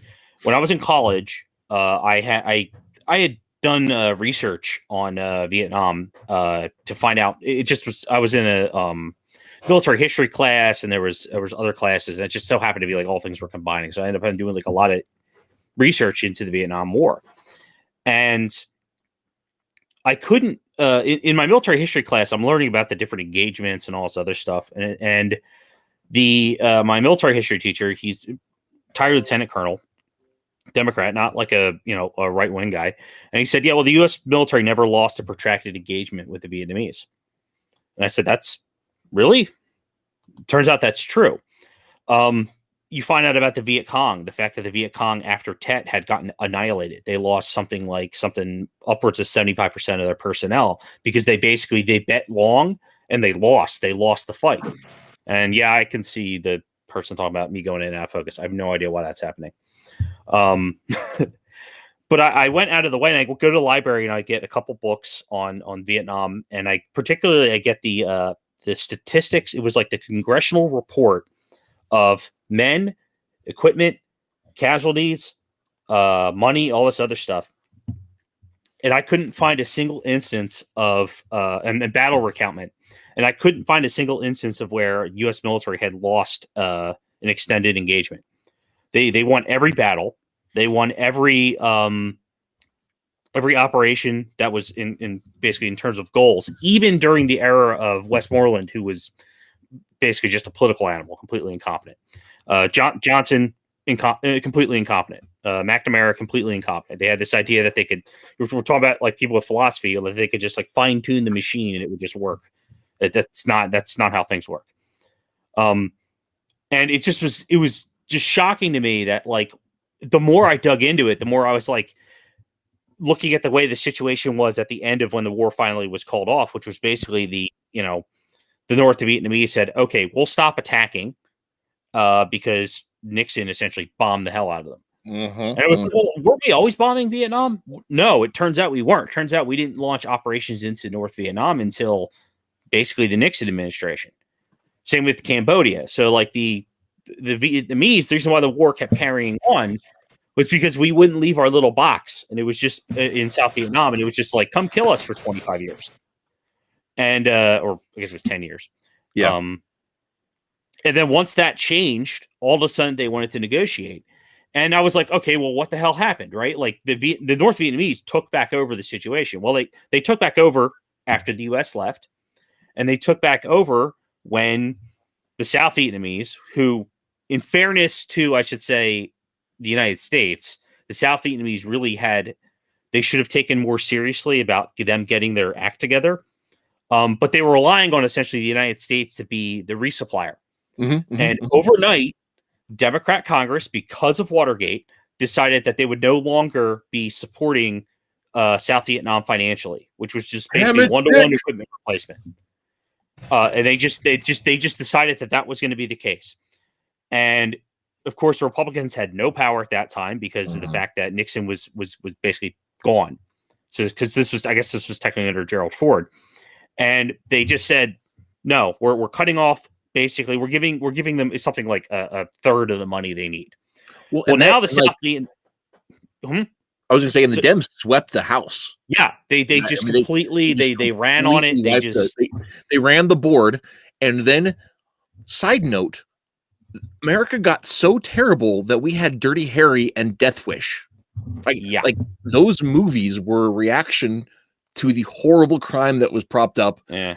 by the Democrats' domestic policy. On After the Dirty Harry remake, we did get a Death Wish remake. That's pretty good. yeah, I haven't seen that one, but I mean, after It was we screwed up Vietnam, then we went back and screwed up America. So there you have it. It was the suck. The 10 years of Vietnam was the suck, and then the 10 years after were the suck. It just was God, it was terrible. Oh yeah. Anyway, but what I was saying is that the Democrats who went to the House, they said, no, we're not abandoning the South Vietnamese. We'll make sure North Vietnam doesn't come down and come kill them and do all the stuff that the communists say they're going to do. But we're going to cut the money because Nixon didn't know what he was doing, so and so and so. So they pulled the money, and then immediately North Vietnam said, "Okay, we're just going to attack," and they attacked them. And the Democrats in Congress, they just said, just kidding. We're not actually going to back up the South Vietnamese. So not only did they screw the South Vietnamese in terms of all of a sudden basically cutting out their financial support, they screwed the South Vietnamese because they had made a promise that if the North Vietnamese come back and attack, the U.S. will at the very least be sending air power to smash the North Vietnamese so that they're incentivized not to do that. And the Democrats, nope, wasn't going to happen. So they just completely threw them out to dry, and God knows how many of them died just because of that betrayal. Mm-hmm. And it's like, and I was just reading, and it was all just to score basically political slam dunks because of Watergate. It was all done in the name of basically getting Democrats elected, and it changed my perspective on a lot of things. And then, but tying this all in is that whole story, I had to dig and dig and dig to find that. And I had to come to a lot of these conclusions on my own before I could find other sources that were then saying the same thing. And I went into, for example, I went to a writing workshop where they had like older students who were like tutoring because I was having trouble getting my paper together on it. And he objected to my paper. He said, well, no, you should be putting in there about how the U.S. wasn't good at guerrilla warfare.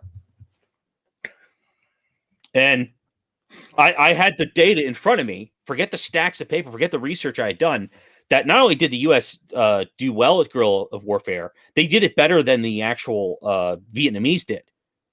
Once we got our act together, basically, once the SEALs and the Green Berets and all these special forces stuff, like once those institutions and the military figured it out, they were far better at it than any of these. There's a good argument to say nobody's done it better.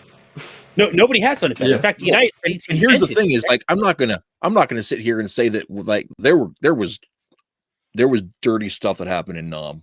Oh yeah, no. I mean, and the whole idea of it starting, but it's hilarious. It's really dark. It's like the entire fight. Basically, the complication of the fight starts because the Democrat president wants to basically saber rattle. And then once a half-ass of war, drags it out for God knows how long. They finally elect a Republican. 11 years is I think it's 11 years. Yeah, they finally elect a Republican who then actually just finishes it, fights the communists, leaves, doesn't take over North Vietnam and turn it into South Vietnam, just stops the fight and says, "Okay, we're done with this." And then that's not good enough. No, got to have the North Vietnamese destroy the South Vietnamese. Yeah. And that's what happened. It was genocide. They went in, they murdered anybody who would not bow to the communists. And some that would. And some that, yeah. Just the amount of people it's really weird. Like you see Vietnam now, the way that they now talk about their stuff, they try to talk about imperialism and all this other stuff, and that was them fighting their land. But their economy, they are shifting from this central plan shit all to capitalistic stuff. Yep. And in fact, the Trump administration was the first to reach out to them, and they said, "Oh my God, please trade with us because this communism shit's a disaster." Right, and they've actually how many died to learn that lesson? Oh, yeah. And I spent a whole big chunk of time looking at Vietnam's current I got on a tear about a year ago, and it's still central owned, but it's not central run anymore. And they've started giving people actual wages, but it's still owned. Everything is still owned by the party, so they're full on fascist. Yeah. They've shifted from international socialist to national socialist, but they're going to shift out of it, especially because of the fact that they have China breathing down their neck and encroaching into their territory. And a big part of it is they'll step away eventually. I think a big part of the reason they're going to move away from the central owned and the one party system is that they're encouraging everybody to read, and they're encouraging everybody to start speaking up, and they're just like, they're opening the internet. They're opening up the arts again. And I mean, that was something that was it's not central. I mean, I think that's kind of step one. So I think within, unless certain parties screw the things up worse, I think we're going to see a South Korea situation shift there. Vietnam. I'm very optimistic about Vietnam as of now, having seen their current reforms, having seen them culturally change. The internet just kind of took them by storm. Let's just face that. That actually allowed people to started having discussions. And now, there's the party, but there's not really the party. There's now sub politics within the party.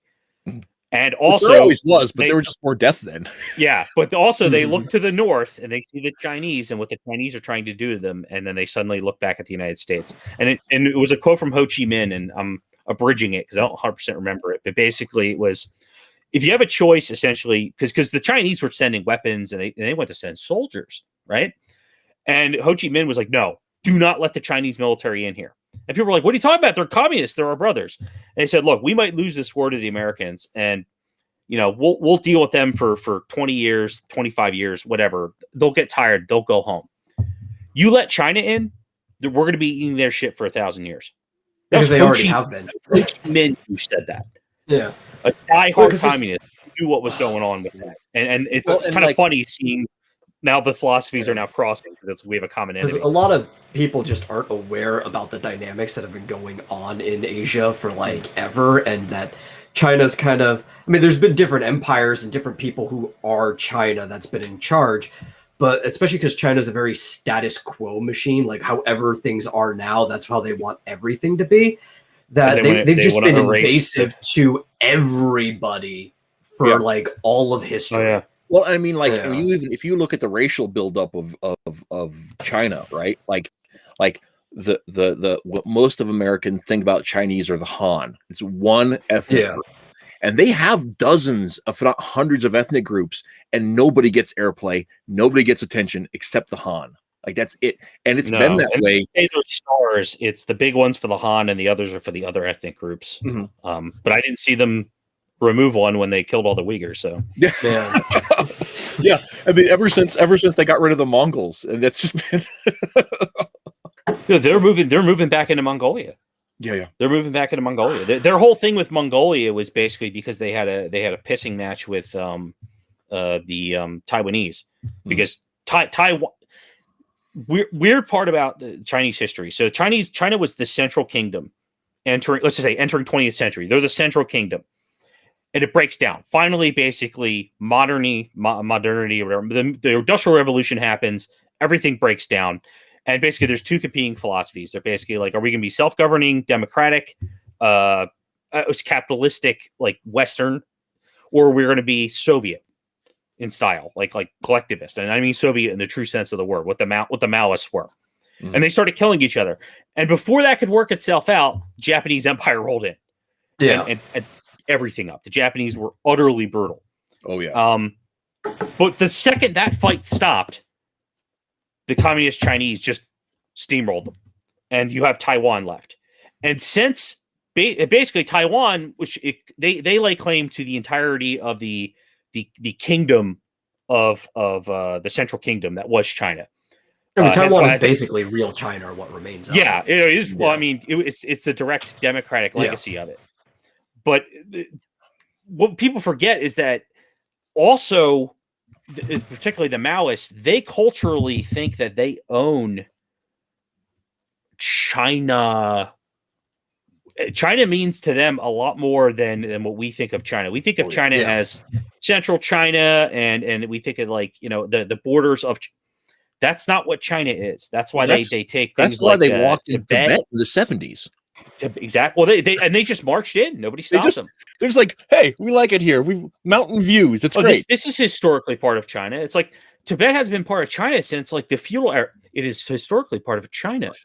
China's empire should be from sea to sea of Asia. Yeah. China Korea owns should South be part of Korea. China. Yeah. China owns North Korea. Like their concept of China is so much wider and so much more encompassing than their idea of essentially the state of the authority of China, the state, is very similar to the idea of our idea of freedom, right? We think about the United States. We want to put up a wall. We want to do borders, all this other stuff, right? But we're nationalistic in that sense. But the idea of freedom is we say we've got a Bill of Rights. Everybody deserves those Bill of Rights, regardless, because it's human rights. Yeah. The way China is China has the right. They are the center of the world, and everywhere else is in the domain of China. And anything other than that too. Yeah. Well, and it's a cultural thing. But now that the communists have tied that in, now they've culturally appropriated that. Kind of. The Communist Party has culturally appropriated the Chinese philosophy of China being the center. Because it used to be like that even back in the older empire days. Everybody used to trade in silver for the longest time because that's what China traded in. And gold was actually mostly an attempt to get away from China, to get like some other trading resource. I mean, you do see gold pop up in a lot of earlier civilizations, but as it becomes like the world trading source, for the most part, it's because China likes silver. They want everything in silver. Well, they think you're stupid. Like everybody else, they just think you're stupid. You're lesser than the Chinese, and you are trading with them to serve their purposes. Well, and like, we don't want to deal with that. In fairness, like China is the longest running continuous culture on the planet. I would disagree with that because I think Mao essentially destroyed it. And the thing is, because the Taiwanese don't act the same as the old China, even though they are the continuation of them. They have like a different philosophical view. Well, I would say it's a respect they have, as opposed to a remaking and a rewriting and blowing up the statues and putting pictures of Mao everywhere. I guess the question comes down to is a king a necessary part of the Chinese traditional identity? Just because it was there, does it have to? Is it inextricable from there? Not really. No, but China is very similar to Russia in this sense. When they've split, they've always gotten invaded. When the central kingdom of China, when it was united under one Chinese king, essentially, one ruler, they prospered. They did very, very well. And it was basically because a warlord basically kept everybody in line. They didn't have a modern form of government. They just had all these little regions of China united. When that collapsed, immediately, not only were they fighting each other, the outsiders come in. The British come in, the Germans come in, the Dutch come in, all over the damn place. The whole China is a mess. They get back together immediately, and then if they split immediately again with the communists and the nationalists, and the communists blame the nationalists blame the communists, and then what happens? The Japanese come in and completely slaughter them, and it was disaster. So the way they look at it, the way Mao's China looks at it, Red China, is that every time they haven't had absolute conformity in a rock solid empire style rule that forces all of these pieces of China together, they've gotten attacked and crushed by outsiders. Technically, they're correct in that. Mm-hmm. But the reason for that is because, this is what happens when you have a dictatorship and then it collapses, and you don't replace that with another dictatorship. You actually have to evolve and realize that maybe some of these parts of China want to be different. Well, I think when you come down to it too, you've also got, thinking about the terrain of China, right? I was going to bring that up. Yeah. Everything outside of central China is really inhospitable to get across. So yeah, it's pretty. They have a lot of good natural boundaries. Yeah, they've got mountains, a lot of they've got deserts, they've got the steppes. So it's them figuring out like those natural boundaries, and you have wars within those boundaries until you have China. Never fight a land war in Asia. There's a reason they say it, because but traditionally the armies show up and they're just not equipped. Whatever they're, we lost them. Whatever they're trying to do in, I don't know. I guess we'll pop back in. I don't know. I can't tell. Oh, no, the screen did like a thing. Oh, there we go. There he is. Welcome back. Yeah. I probably had a hiccup on my internet. Yeah, right. But no, and I think that's the only way to defeat a land war in Asia is with overwhelming military force. Of course, I think that's the only way to wage every war. I'm going to honest about that. That was the problem with Iraq, the problem with Afghanistan, the problem with Vietnam, the problem with Korea. Half measures. I cannot stand this. They think you're a neocon, but it's like, if you're going to fight the war, this is how you have to do it. Well, and here's if why you don't do it that way, it's going to piss me off.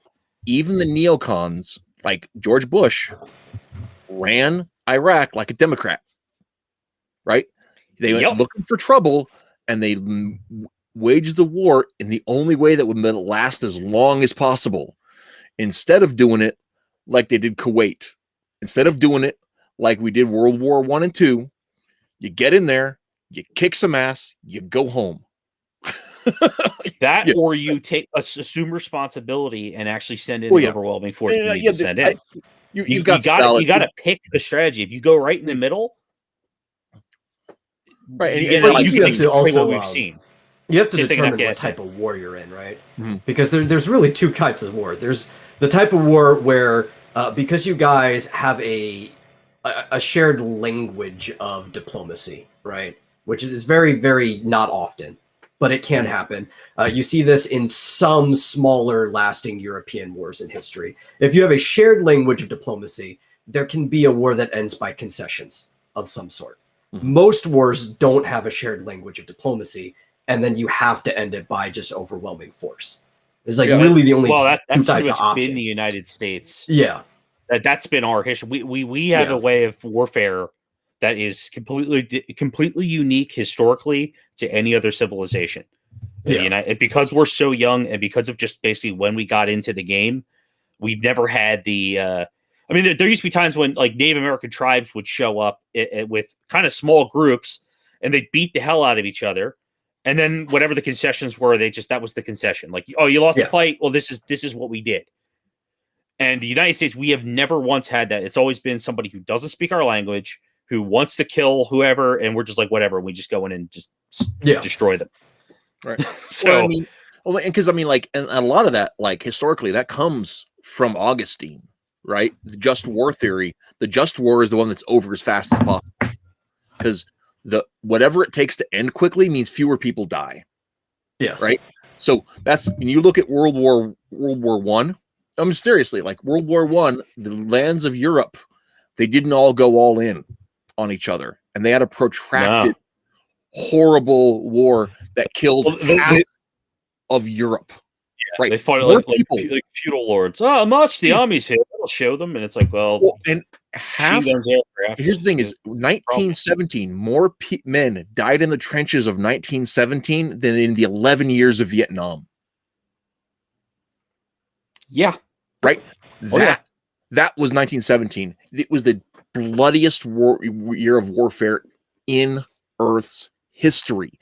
But that's the thing, right? They didn't notice that their language of diplomacy changed. Back in the feudal era, when everybody was working on kingdoms and stuff, there was this shared language of diplomacy where if things got too heated, I could just marry my daughter off to your son, and then there would be peace for a while, right? Well, it's the first clash of Eastern and Western philosophy. And Eastern philosophy, you got your Kaisers, you got your kings, you got your lords, and then you got your Western philosophy. You've got basically France recovering from their empire, and the British, who had fully democratized, obviously, at that point. And those things, there's no the handshake. There's no hand to shake. You can't marry somebody off. The crown is a tax entity and kind of a figure, but there's no diplomacy from it. It is all just dealing with the diplomatic government, the democratic government. There wasn't going to be any Ottoman prince who was going to come in and marry a French. It wasn't even possible to end it that way. Well, and the crazy thing about all that was too is like the Ottomans were only involved as a shadow jihad. They were hoping to destabilize Europe so they could come and invade from the east again. It was we kill enough of those Christians and we get Romania. And the Germans Finally. knew it. Yeah. Yeah. But they didn't, they're like, oh, well, this is how you have to. It was the old world dying extremely hard. And because, it was. And I should say, and it was so painful. I look at World War I and World War II kind of as the same, at least in Europe, as really being just continuations of the same exact struggle. In a lot of ways, you look at the moving pieces on the plate. World War I didn't stop until the 80s. Yeah, we should just call it World War Volume 2. I would say it continued to the 90s because I would say the Serbian Bosnian conflict is directly tied into it. You're 100% right. You could argue even Desert Storm because you've got basically the fact that it's all from the breakdown of the Germans and the British when they were fighting, and then and how they divvied up the Ottoman Empire. And they're never it's the Ottomans. And it was so stupid. Just pick random chunks of land. The Ottoman Empire. You're a country now. Yeah, it was the caliphate. But ISIS, literally, to them, it's the same fight. It's the way the Ottomans rallied their people was by saying, "Oh, this is the continuation of the fight against the Crusaders." Mm-hmm. Well, and that's ISIS actually uses the same language, and they lay claim to the Ottoman Empire, which is the caliphate. They're supposed to be the new caliphate. Bin Laden felt the same way. It's wild. And the crazy thing about all of that too is like the one of the other reasons that the Ottomans joined the World War I was because they were trying to and the reason they went all those ways, they were trying to reestablish their international clout after having been bombed back to the Stone Ages during the Barbary Wars. Because the United States during the Barbary Wars destroyed the sea power of the Ottoman Empire. Did I just get dropped, or did they get dropped? Well, I'm still here. I hear you. I don't know. I'm fine. Oh, I can hear you. All you guys, you went quiet and you froze. You did freeze for like a half second. There's probably like a hiccup there too. It might just be Barbary Wars. It's all spicy. Yeah. YouTube back for me. I guess I froze. For less time for you guys than you guys froze for me because that's a good couple seconds there. It's like all stopped. I was like, we probably got like a buffer delay. Yeah, something maybe. like that. I don't know. But yeah, it was like I couldn't hear you either. So what I was saying was in the Barbary Wars, we destroyed the sea power of the Ottoman Empire, like just scrubbed it, and they had nothing left. And they humiliated, and that's it's so freaking wild when you look at our first overseas engagement. Forget about the fight we had with the British and all that revolution. That's all local. The first overseas engagement the United States ever had was dealing with Islamist radical pirates in Libya. Mm-hmm. And that is the same fight as the people who flew the planes into the towers on 9/11. And it's not because we think it's the same fight. It's because they think it's the same fight. Who the hell are we? We hurt the caliphate. They were rising. The Europeans were weak, and the Crusades had collapsed, and the Europeans were killing each other. Islam was supposed to be ascendant, and then some other power on the other side of the world, because they were screwing with our trade ships, because the British were paying them to. Oh yeah, I do. The British, I love Britain, I really do, but there's something really funny like with the British U.S. history that is so weird. Particularly pretty much until the 1900s. Like, for example, the British were fighting the French and putting pressure on the French and going all over the world to different kings to end slavery. They had ended it in Britain, and they were pushing it. They were saying basically, we don't even want to trade with you if you have slavery in your country. And they did more than any other group on earth to end slavery.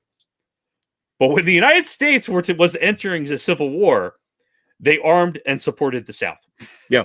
Cool. And there's completely different philosophies, but they were still pissed off. And this was after they had paid they had paid the Barbary states to take American who used slaves all the time. They had it out for us for like I guess that was a good 100 years, man. They absolutely had it out for us until World War One. Until World War One, that was the turning point. I would say closer. I would say the turning point was really kind of once the Industrial Revolution really took full hold, then things start to turn around. But yeah, in terms of like brothers in arms, like that, like actually, so we were fighting together. Yeah, World War One was the turning point. Well, and then we just pretended like, well, we've always been friends. It's like, well, yeah, I think it's because really. nobody could predict how much of an industrial powerhouse the United States was going to be when it came to like the inventive nature of people here. Like, so much stuff just comes from here. We were a backwater on the wrong side of the planet. There is zero reason other than having endless resources and ingenuity, and the freedom to invent whatever we could possibly imagine. And forcing people into harsh circumstances so they have to invent stuff. Yeah. Well, it's I know as an American Welsh, I have a very mixed relationship toward Britain. It's like, I can relate. Yeah, you stole my land and you made us leave. I like it here better, but I'm still pissed off. Well, here's something wild that ties back into World War One. So the U.S. Civil War, it's 60 years later, but the thinking still applied. When the United States went to civil war, and basically 500,000 people died fighting over what they considered shit, because this is some backwoods. Great, we're going 25 years now to killing each other. Like that's how the way they looked at it. But the Europeans, they sent plenty of advisors over just to watch what was going on, because it was the biggest fight on the planet at the time, and they just dismissed all kinds of stuff. That's why the Europeans were using cavalry, like instead like using cavalry attacks as recent as World War One. When the United States, we had realized very quickly, especially with events of like the invention of the Minay ball and things like the Gatling eventually came out, that we knew that you don't use cavalry for that. You use that to basically, you can flank, but you get off your horse and then you fight there. You don't go in with a cavalry charge. The United States had done away with this. Mm-hmm. And the Europeans they saw this Civil War fight, which they could have taken away all the lessons they needed to know to make sure World War One didn't go the way World War One went. And it's still 60 years later, they just were like, I don't know what they're doing. No, we couldn't possibly learn from the Americans. Well, and see, and this goes back to that, picture of what is your shape of the world, right? What is your overall philosophy? The Europeans believed that they were the pinnacle of society. They were moving away from religion. They believed that the age of reason had given them superior understanding. And of course, America was populated and America, that's what they thought. And America was populated by all the rednecks and hicks that didn't fit in. Yeah. It was all those damn crackers. all the Irish who got sent over. It was all the cast-offs of Britain. I mean, of Europe had come to America, and then they were intermarrying with those savages over there, and they were living in skins. They're animals. They're animals. They believed that they had left all these things behind. They had believed they had transcended the old ways and were forging a new future, because that's what they were. And turns out we're all human beings. I think they were all not only were they all humans, but there's this weird thing, and I'll be a little religious about this. There's this weird thing that happens in history. Whenever somebody says, well, I've built a ship that will never sink, or I have an airship that can never go down, or I have a nation that will never fall. It's like there's a voice from the heavens that said, God damn it, did you just say that? Well, they throw the Bible up. They don't read the Tower of Babel. And that's when you don't do those kind of things. That's when you don't do that. When you insult the honor of the living God, he's got it. You call him out. You're insulting science in some way, because chaos says no. A lot of things are possible, even things you can't foresee. Well, you got to live in that reality. Sorry, there's a naturalistic not to. There's a naturalistic explanation, which is that when hubris takes hold, you don't plan for contingencies. So if somebody wants to divorce the concept of God from all of that, there's still the fact that like people aren't careful when they think they have all the answers. That's why teenagers get pregnant. You're not careful when you think you have all the answers. But I do think that there's something for that, and I think there was a judgment that happened against Europe because of all of that. They were prepared for judgment because of their hubris. And I think that's why, you know, the Civil War was as bloody as it was. We had a lot to answer for. We had slavery when our charter said all men are created equal. Yeah. You know, when it's all we about say that. all men are created equal and we round up the Cherokee and make them march to Oklahoma. Are you kidding me? I mean, and stuff in Florida was bad. I'm not trying to say it wasn't. Andrew Jackson inherited a bad situation. Not saying he didn't. I'm saying he handled it wrong. Him and yeah, I'm so torn on Andrew Jackson because there's certain things about him that were just utterly brilliant, and there's certain things about him where I'm just like, come on, man, you had to have known that this was going to be a problem. Yeah, he's a man, right? Like he's a character. I guess that's why people are attracted to him because he's interesting. Yeah, well, and to reflect, right? To take a similar story, George Washington, possibly the best man who's ever lived in terms of just a man, right? The man who turned down being king, right? Yeah. Right. George Washington, later in his life, hunted an escaped slave across the country. He had one of his slave girls, one of his slave women, escaped and fled to Ohio, I think it was, which was free. Hunted her down and asked why she left. And she said, because I wanted to be free. And he couldn't understand because he took good care. I mean, like, he treated his slaves like employees. Like, I mean, like, I've been in Mount Vernon. I took the tour. I've read the books. Nobody treated their slaves better than George Washington did, but they were slaves, right? And he was so confused why she felt like she could have anything she asked for, but she would rather run across this country than stay at home, and he couldn't understand it. But she just wanted to be free. This was George Washington who couldn't get the idea, right? Because he was a human being who was flawed, right? He thought he'd dotted all the I's and crossed all the T's. He freed every slave he could with his death, right? He understood so much, but still had blind spots because he's still just a guy. Yeah. Well, you're saying though the wars and the death are essentially payment for hubris. I don't know if I'm always I understand that, and I think things play out a lot like that. I think that's perfectly valid to say that. But I always kind of looked at wars as basically what's worse, being in a state of tyranny or being in a state of war. And if you want to have the check boxes, being at war is far worse than, you know, living in 1984, right? But in some ways it's not, because back to the philosophy, you have that need to know that things can change and be better.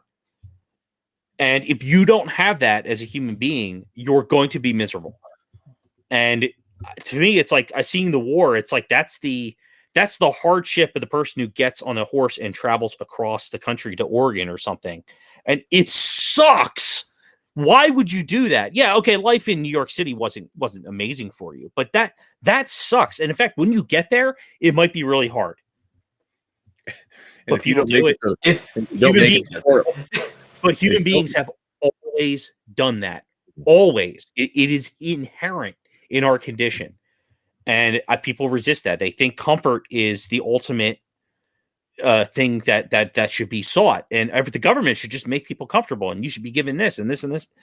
They constantly seek this comfort, and it's like, that's not why are the people who are the heroes are the ones who are trying to go to Mars right now? You know what I mean? Why is that even a thing? Who the hell would want to do that? It's hard. It's expensive. If you have all the money in the world, if you're the first or second richest person in the world, surely you could be happy. Yeah, it's not about that. Some people, I think, understand things are like that, and other people don't. They just want the new man, the way the Germans want the new man, the way Marx wanted the new man, the way these I guess these socialists or whatever you want to call it, these leftist activists, they want to change. They think if they change the language, they can take the humanity out of the human, and it's like, it's good. That leads to disaster. That leads to war or misery, or both. Usually, I think the way Thomas Sowell phrased it is that there's the constrained view and the unconstrained view. And the constrained view is the idea that the world has fixed rules and that the nature of man is fixed. And there's a limit to what it can do. And when you accept those limits, well, suddenly you are less limited. Yes. But if you believe the world is unrestrained and that there aren't rules, well, then you end up becoming a slave to it. And yeah, that's a fascinating dichotomy. You were going to say something though, Metal. Yeah, well, I was saying, like, I think it comes down, there's like older world philosophies, things that have almost been kind of abandoned with the Enlightenment. And I think this is another reason why America's done so good in comparison, is because we embraced the Enlightenment without abandoning Christianity or any of the older views that we've had. We didn't like forsake the lineage before that. And we looked at there's this old. Sorry, okay. I was saying we looked at the Bill of Rights as essentially the extension of the Ten Commandments. Yes, that was very much baked into it, and the rest of the world didn't do that. That was haram. Like you couldn't do that. That was bad. So, yeah. And there's the older view. Good and evil don't really have as harsh of a definition for a lot of older like philosophies. They exist, but the bigger thing, like equitas, and you go before that, is balance, right? The world needs to exist in some type of balance, and there's both a tyranny to order and there's a tyranny to chaos. And if you've had like just too much of one for a while, you're going to end up shifting to the other. And war itself is kind of a tyranny of chaos. But if you've been stuck in the tyranny of order, which comfort very much is a tyranny of order, for too long, you're just going to slip into the other side.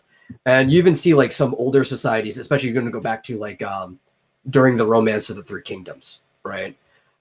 During that feudal era of China, following the kind of like Taoistic and Confucian philosophy, they would actually sometimes just pick skirmishes with each other because they were too comfortable, because they saw that the people were getting like restless, right? So like we'll pick a light skirmish just to get the people moving. What's the worst outcome with this? Yeah, like no, most people won't die. We'll back out, but we just got to get them involved in it. It's not the smartest thing, but you see it happening. Well, the key really is freedom. Mm-hmm. Well, and that happened but it's the same thing in result. Yeah. Like, or just say it's the same attempt. That exact kind of situation happened in amongst Native American tribes too. Yeah. Where they would go to war with each other as a matter of practice. Not all of them, mind you. I mean, the Native Americans aren't a monoglot. They're not. I mean, not monoglot. They're not a monoglot. No, they're all over. No, because there were very conquering nations among them too. And... Right, but amongst some of the warlike tribes, they would intentionally go to light war with each other. Little skirmishes. Yeah, just to keep their skills sharp. And which you see this tournament in Europe, right? Different countries. As a form of diplomacy, instead of, I mean, they were still obviously once going to war with each other, but a way that a lot of them avoided war was by doing mock wars, and you'd have like tournament, and there would be like you'd send the a bunch original of idea people with the onto Olympics. Battlefield. Mm-hmm. Yeah, kind of. The Olympics are similar too. It was mostly that was within a collected empire, but it was to get the small governances off each other's back. So instead of like the emperor having to go through and be like, hey guys, stop fighting, they could handle their disputes by sending like champions to go and outcompete each other. Yeah, I mean, I guess in an age of limited communication, there's definitely worse ways to do things. So yeah, it's hard to judge that when it's like I could call somebody on the phone and resolve a problem as opposed to traveling 900 miles. Other than send somebody running 26 miles on foot when there's a war just to let them know that they've been attacked. Yeah. I am so glad I'm born in this era and not then, because with my freaking asthma, I would have been dead at probably like 14. It would have been, I got to run from something and it just wasn't going to happen. That would have been it. Well, in most places in the world's history, you wouldn't have had the excess to. I wonder in some sense, we see lots of cancer, we see lots of asthma, we see lots of autism, we see lots of mental retardation. We see lots of various physical things, diabetes, for example, right? That shit'll kill you. That'll kill you 110 years ago, not just in the Roman times. Oh Yeah. You might not live past infancy, and if you do, if you have one of those conditions, you're not making it. I think of the number of people I know just in my family, myself included, who, if we were born in 900 BC, we're not making it. It's just that's it. And I'm wondering, like, maybe we're kind of spoiled in that sense, where it's like we can actually. Maybe this is why we're always picking fights with each other, because it's like, Oh, for sure.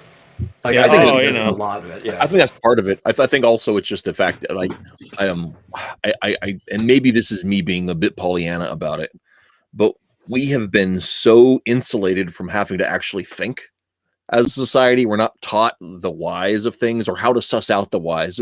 Like this whole concept of politics being part of our philosophy, right? Which is our loose topic. We've been all over the place, but with that, people, when you say, oh, the government ought to, pay for our health care, and I was like, do you think slavery is okay? What are you talking about? And I'm like, dude, there's a direct line between the government demanding you get medical care and somebody being a slave to the government. That's a straight line. Slaves didn't have to pay for their own housing, their own medical care, their own food. They owned nothing and they were happy, right? That's what we're told. Modern day serfdom. That's all they want. It's like last week, Andrew Clavin on his show was saying every bad idea is really the same bad idea. It all comes back to serfdom. I love Andrew Clavin, and it's for that kind of stuff. But I agree. Every bad idea is the same idea. It's all because there's two ways about the world, right? Either you're an individual and you speak for yourself, or you're part of the collective and you're there to serve the collective. Which goes back to actually why we had this subject in the first place. Because when you and I were talking, I said much of modern politics can really just break down to an argument between Aristotle and Plato. Mm-hmm. Mm-hmm. And that's why you said, hey, I should have you on. We should talk about this and stuff. Yep. Yeah. That's absolutely right. Something about Aristotle and Plato? They introduced that shit when you're in middle school. And not only do you not generally get this stuff, you just have to know the names. And you get this philosophies, but you get just like a piece of it. You're actually too young to really understand and have any experience to understand what they're actually talking about. And then it's never brought up again. That should be like last 2 years of high school if they're going to bring it up at all. At most. Well, and that's and that's actually you're an adult at that point. And I would disagree with that, because I go back to something that C.S. Lewis wrote, right? And this is something I think is so I don't have the discipline. Or they should bring it up in elementary school and contine to bring it up. Right. Like I'm not saying that you shouldn't know the names, it shouldn't be in the lexicon. Lewis said that I hated reading Greek. I hated learning Greek and Latin, and it was misery, and every moment of it I wished I would just die. It was so terrible. If I didn't read Greek, I would never have read Plato. I would never have read Homer. I would never read any of the things that make a man a man. And I sit here thinking, I can't even speak Spanish. I think it should either be, if you're going to only introduce it once people are old enough to start understanding, it should be like the last couple of years of high school. Or if you're going to do it properly to where people understand it, you start breaking the concepts down, you introduce it early in like elementary school, and keep repeatingly bringing it up. This section. Yeah, that's more what I mean by that. Yeah, because they it's the same thing. Civil War, you take it for 2 seconds, one of the grades, and you just blast through it. World War II, you blast through it. You're too young to really understand what's going on. These things need to be brought up and compartmentalized, and like philosophy and governance and civics, they all have to be taught so that people actually get an education to learn how to think for themselves and how society actually works. Right. But instead, it's like, okay, check. Okay, we talked about the Sumerians. Check, and never bring that up again. Well, I got news for you. A conversation of two people who have studied Sumeria in college, that those two people having a conversation is completely different than the conversation of a third grader is going to have about Sumeria. It is the cradle of civilization. We think they invented writing. That's what you know about it. That's what you know about it. Be like, Congrats. hey, you want to come to my house for 2 weeks so we could talk about Samaria? Because that's how long it's going to take to have this conversation. Except that writing kind of popped up in multiple cultures at about the same time. It's fascinating. I'm not sold on especially when I see how much like the powers lie to us. Mm. And I see it, and I see a history, especially a textbook that like was for like school, and I see that I'm like, I don't know about that. I think everybody wants to be the guy who discovered the oldest civilization, and then that's pretty much. They lump too much into Samaria too. Like, there's a bunch of different civilizations that aren't Samaria, like Acadia and stuff like that. They all just lump into Samaria. Well, and that's the desert. It's the desert people. It's all part of the fascinating thing is like you look at Egypt, you look at Samaria, you look at Acadia, you look at China, you look at India, and they when within a few hundred years all developed super complex writing systems like at the same time.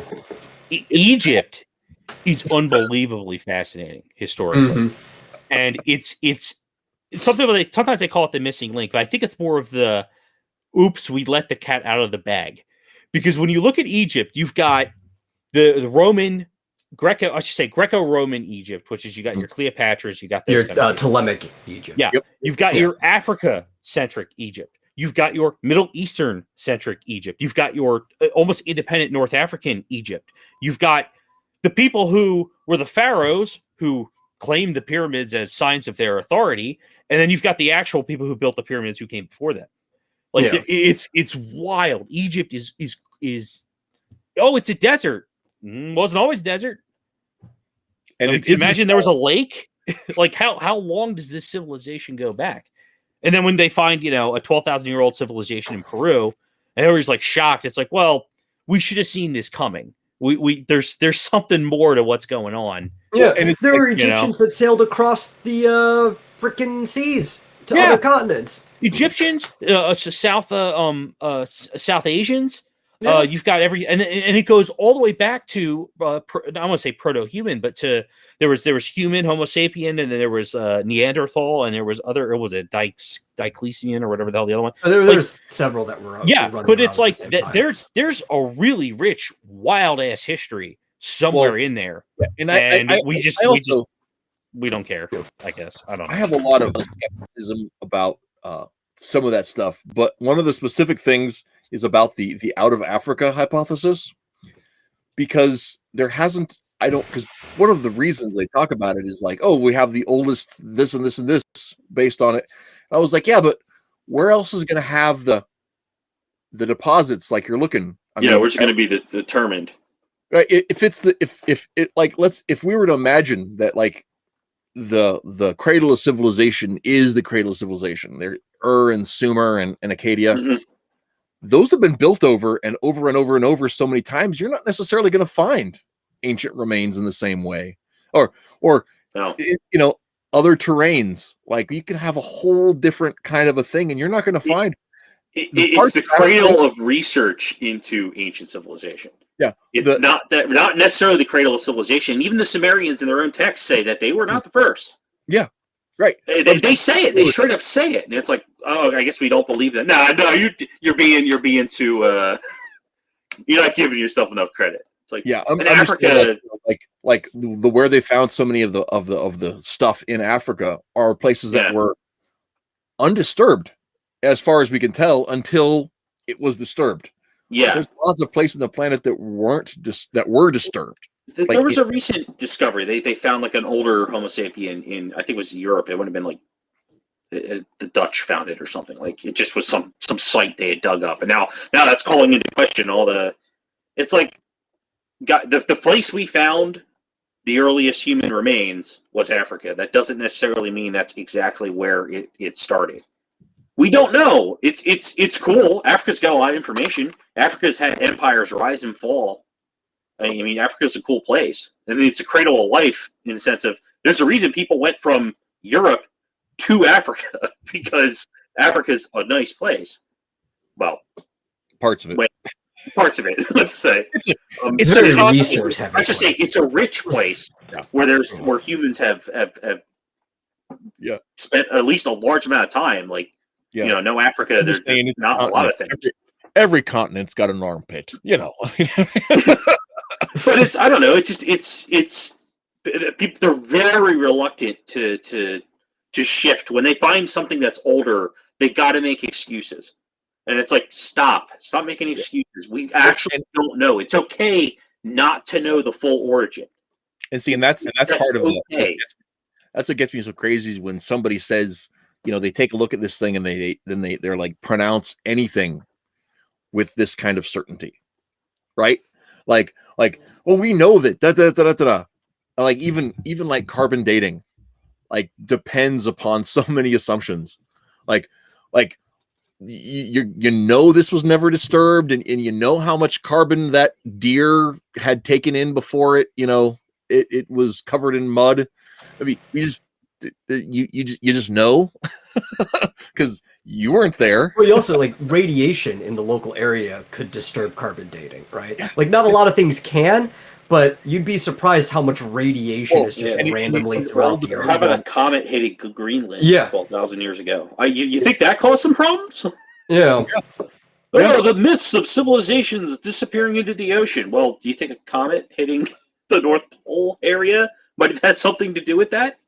You know? I think people will remember if that happened. You know? We tell stories about that crap, you know? Like, I don't know. It's, I think you're right, though. It's the certainty. It's the cocksureness of, hey, it don't work like that. Real world don't work like that. There's just so many things that we just don't know. And which then, you know, that comes back to the you know, once again, the divergence ideas about the philosophy, right? If the world is bounded and there's things that we have to, you know, determine on it, there's limits to our knowledge, there's limits to our being, then I think maybe we need to be more humble about that kind of stuff. Yeah. But, you know, once again, they're just people that really, they want to build the story so that they can, you know, control things, or that they can put their spin on it. And, you know, and I say this as a religious person, I do think there's a story that is true, but I don't think it's true because I came up with it. I think it's true because it's beyond time and space. And I have to say it relies on belief, but so does my I also believe I put pants on every day. faith, truth, fact, and then all of a sudden you go, oh, these are all different directions, and then what happens? They all circle back around, and you're like, oh, wait a minute. There's and it's cool to have that discussion. It's just when, you know, people want to behead you for not having that discussion in the same manner that they do. That's when we run into problems. So well, guys, it is 9:30 here, and it's later where each of you are. Yeah, it's 10:30 for me. I'm time traveler 11:30. Yeah, see. Yeah. Once again, I love the internet. This is great, guys. It's been a lot of fun. So, so we'll have to have another one of these big brain conversations sometime, where we all have the answers, and then come back to not knowing things. Well, it's good to talk to people who don't just like scream at you. Yeah, that's like every Facebook or Twitter comment. If you say something, it's like, and in fairness to those people, it's like, whatever you write, it's going to be interpreted in the worst possible way. Yeah. Well, it's weird, right? Because, like, especially if the people know you in person. A lot of, like, my biggest disputes are people I know in person, and they know me. It's like, do I ever yell? Most of the time, if I'm saying something, it's like sarcastically, or if there's something cynically. You don't understand. Yeah, if this really bothers you to the point where you're saying this shit in public on my wall, why have you not picked up the phone and called me and asked actually for clarity?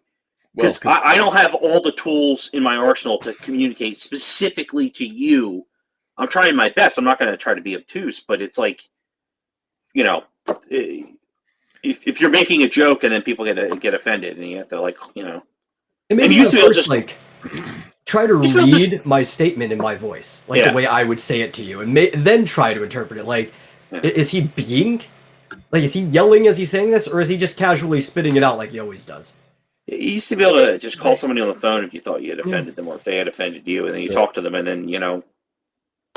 if it's really that much of an issue, otherwise you just let it roll. But it's like on the internet, it's Yeah. like, nope, gotta leave more comments, gotta leave more comments, gotta get myself more upset, more worked up. Yeah. Do that with strangers. Don't do that with your friends. You know, if you want to spar with strangers, it's funny. You know, I've had people scream at me who I was agreeing with them, Oh yeah. but I wasn't agreeing with them in the right way. So that they were just like, ah! Oh, I actually Like, had holy that shit. a couple of years ago in a Discord server for a group I've been in forever, right? Like forever is the Screw Attack community. They used to be a video game news site, stuff like that. And Very familiar I was with trying to tell somebody about a personal experience I had where I had to talk somebody out of conversion therapy because they thought it would help them fit in better at the time. And this person was flying off the handle. It's like, why would you even say somebody would consider conversion therapy and stuff? And they stormed. Oh no! He's been Is he going converted again? to the internet. Switch tabs for a second. He has angered the YouTube. element of B plus Q YouTube gods. Yeah. Just So what's the rest of your story? Oh yeah, I was like, I know I got cut out. I was just saying, like, I'm on your side, and I don't know why you're flying off the handle at me. Everybody else in the chat too is like, why are you like that? Yeah. Some people, certain shit, just like it just fucking triggers them, Well, and they just go off, and it's like, well, that's my truth. It's like, well, you know what my truth is? You're an asshole. Yeah. That's my truth. Yeah. I think part of it is I do think there are certain platforms that are just designed for confrontation, and that's a situation for another night. Yeah. It's been a while. So thank you guys, those of you who tuned in, those guys who will catch it on replay. This is not our normal comic book fare, although all of us make comics, but we're not going to talk about that tonight. We do. Although next week it's back to comics. I've got two guests coming on next week. One is a fellow named Aaron Roblowski. I'm sure I got his name really wrong, so he'll have to correct me. It looks Polish, maybe Czech. I don't know. And Europe, who cares? I'm a jerk. All the same. Anyway, he's going to be on first hour, and then second hour, Paula Ritchie is going to be back talking about her superhero novel, YA novel that she just finished up. So that'll be exciting. That's interesting. Paula is a fun person to have on, so I'm looking forward to next week. Week after, I don't Ask her know. about the process, because that's interesting. Yeah, tune in. The tune novel in. stuff. Yeah, well, I mean, I'll be tuning in. But yeah. I should probably talk to her sometime. Oh, I'll have to talk to you then. So that's next week. Week after, I'm not sure. I'm still figuring it out. So we'll see. I don't know. I've been really busy the last couple of weeks. I didn't get next week booked. 2 weeks. 2 weeks I didn't get booked. Next week, Aaron and Paula. But maybe I'll see if I can convince Tim and Mark to come back on, and I can give them crap about everything I dislike about the Common America 3 that I should be getting next week. I'm sure there'll be nothing I don't like, but they tend to have a right up my alley. I love those books. Make me laugh. Okay, I'm leaving. Good night, everybody. Internet. You guys have a good time, and yeah,